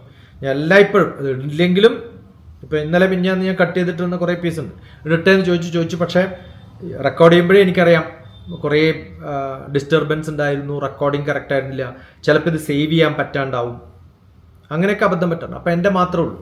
അപ്പോൾ ഞാൻ ഇട്ടോട്ടെ എന്ന് ചോദിച്ചിട്ടും എൻ്റെ മാത്രമേ ഇട്ടിട്ടുള്ളൂ. കാരണം ബാക്കിലൊരു ക്യാമറയുണ്ട്, അതാണ് പെർഫെക്റ്റും റെക്കോർഡിങ്ങും എളുപ്പം. ഇത് ചിലപ്പോൾ ഗ്രാബ് ചെയ്യുമ്പം നെറ്റിൽ കുറച്ച് ഇഷ്യൂ ഉണ്ടായാൽ ഗ്രാബ് നടക്കില്ല. അത് ഞാൻ ഇടയ്ക്ക് ചെക്ക് ചെയ്യാനും പോകാറില്ല. ചെക്ക് ചെയ്യാൻ പോയാൽ ചിലപ്പോൾ ഉള്ളതെല്ലാം കട്ടാവും. അപ്പോൾ ലാസ്റ്റ് കഴിഞ്ഞിട്ട് പിന്നെ റെക്കോർഡ് ചെയ്യുമ്പോഴാണ് ചിലപ്പോൾ കുറച്ചും കൂടി കെയർഫുൾ ആവും. Gmeet ഒക്കെ നമ്മൾ നടത്തുമ്പോൾ വളരെ കാഷ്വലായിട്ട് വിളിക്കുമ്പോൾ ചിലപ്പോൾ അത് റെക്കോർഡ് ചെയ്യാനൊക്കെ മിസ്സാവും. TPSG ഞാൻ ആകെ ഒരു വീഡിയോ മാത്രമാണ് അത്.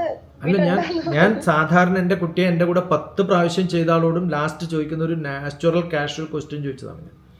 ഞാൻ റെക്കോർഡ് ചെയ്ത് ചെയ്യോട്ടെ ഇട്ടോട്ടെ എന്ന് ചോദിക്കും. എന്നിട്ട് എങ്കിലേ ഇടാറുള്ളൂ, ചിലരുടേത് ഇടാറും ഇല്ല പറഞ്ഞാലും എന്നാണ് പറഞ്ഞത്.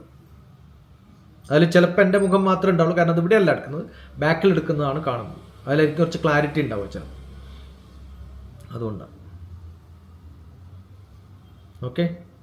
പിന്നെ ഈ ഡിസ്കസ് ചെയ്യാനായിട്ട് എന്നെ കാണാൻ വരണ്ടെന്ന് പറയുന്നത് എന്തിനാ വെറുതെ എന്നുള്ളതുകൊണ്ടാണ്. ഈ യാത്ര ഞാൻ പറഞ്ഞില്ലേ, തിരുവനന്തപുരത്ത് ചാലക്കുടി വന്നോട്ടെ എന്ന് ചോദിക്കുമ്പോൾ 3 ആളിന് വരണ്ടെന്നാണ് ഞാൻ പറഞ്ഞത്. എന്നാൽ അവിടെ ഒരു 3 ആളെയും കൂടി കിട്ടിക്കോട്ടെ, അങ്ങനെ ആഗ്രഹമില്ല എനിക്ക്. അവർ ഓൾറെഡി എന്നെ കാണാൻ വന്നു അസ്ട്രോളജി ക്ലാസ്സിന്, പിന്നെ അതിനിടയിൽ എന്നെ കാണാൻ വരുന്നുണ്ട് ഇപ്പോൾ. അതുപോലെ ഞാൻ തിരുവനന്തപുരത്തുള്ളപ്പോഴും ക്യാമ്പിൽ വന്ന് പങ്കെടുത്തു. രശ്മി എല്ലാ ദിവസവും വന്ന് കാണുമായിരുന്നു. പക്ഷേ ക്യാമ്പൊക്കെ കഴിഞ്ഞ് ഒരു 9:30 ഒക്കെ വന്ന് 11 മണിക്കൊക്കെ പോവാം. അപ്പോൾ ഒരു അമ്പലമുണ്ട്, അവിടെ ഇരിക്കും ഞങ്ങൾ. എന്നിട്ട് അവൾ അസലായിട്ട് പാടും, കീർത്തനങ്ങളൊക്കെ പാടി. ഓക്കെ, അത് നമുക്ക് എൻ്റർടൈനിങ്ങുമാണ്, സൂത്തിങ്ങുമാണ്. അങ്ങനെ ഒരു കാഷ്വൽ ഇതായിരുന്നു. 1-2 പ്രാവശ്യം പകൽ വന്നപ്പോൾ കുട്ടികളോട് സംസാരിച്ചു. കുട്ടികൾക്ക് ഏറ്റവും ഇഷ്ടപ്പെട്ട 2 പ്രോഗ്രാം എന്ന് പറയുന്നത്, ഒന്ന് രേണുക എന്ന് പറയുന്ന ഒരു ഡോക്ടർ രേണുക, ഒരു പാട്ടുകാരിയും, രശ്മി എന്ന് പറയുന്ന US രണ്ടാളും പാട്ട് പഠിപ്പിച്ചു എന്നുള്ളതാണ്. സ്റ്റേജ് പെർഫോമൻസിനെക്കാളും അവരുടെ കൂടെ ഇരുന്ന് അവരെ ചെല്ലിപ്പിക്കുമ്പോഴുള്ള. ഹരിഗോവിന്ദനും അതുപോലെ ചെയ്തു. അടൂര് വന്ന സമയത്ത് ഇനോഗ്രേറ്റ് ചെയ്യുമ്പോൾ ഞാൻ പറഞ്ഞു, ഇനോഗ്രേറ്റ് പോകല്ല വേണ്ടത്, ക്യാമ്പ് എന്ന് പറയുന്നത് കുട്ടികളായിട്ട് ഇൻട്രാക്ഷൻ, താഴത്തിറങ്ങിയിട്ട് അവരോട് ഇൻട്രാക്ട് ചെയ്യാൻ പറഞ്ഞു. അദ്ദേഹം താഴത്തിറങ്ങി ഇൻട്രാക്ട് ചെയ്തു. മനസ്സിലായി? അപ്പോൾ സ്റ്റേജ് പ്രോഗ്രാംസ് അല്ല എനിക്കിഷ്ടം, വളരെ അൺകംഫർട്ടബിൾ ആണ് അത്തരം പ്രോഗ്രാമുകൾ. Okay, thank you TPSG.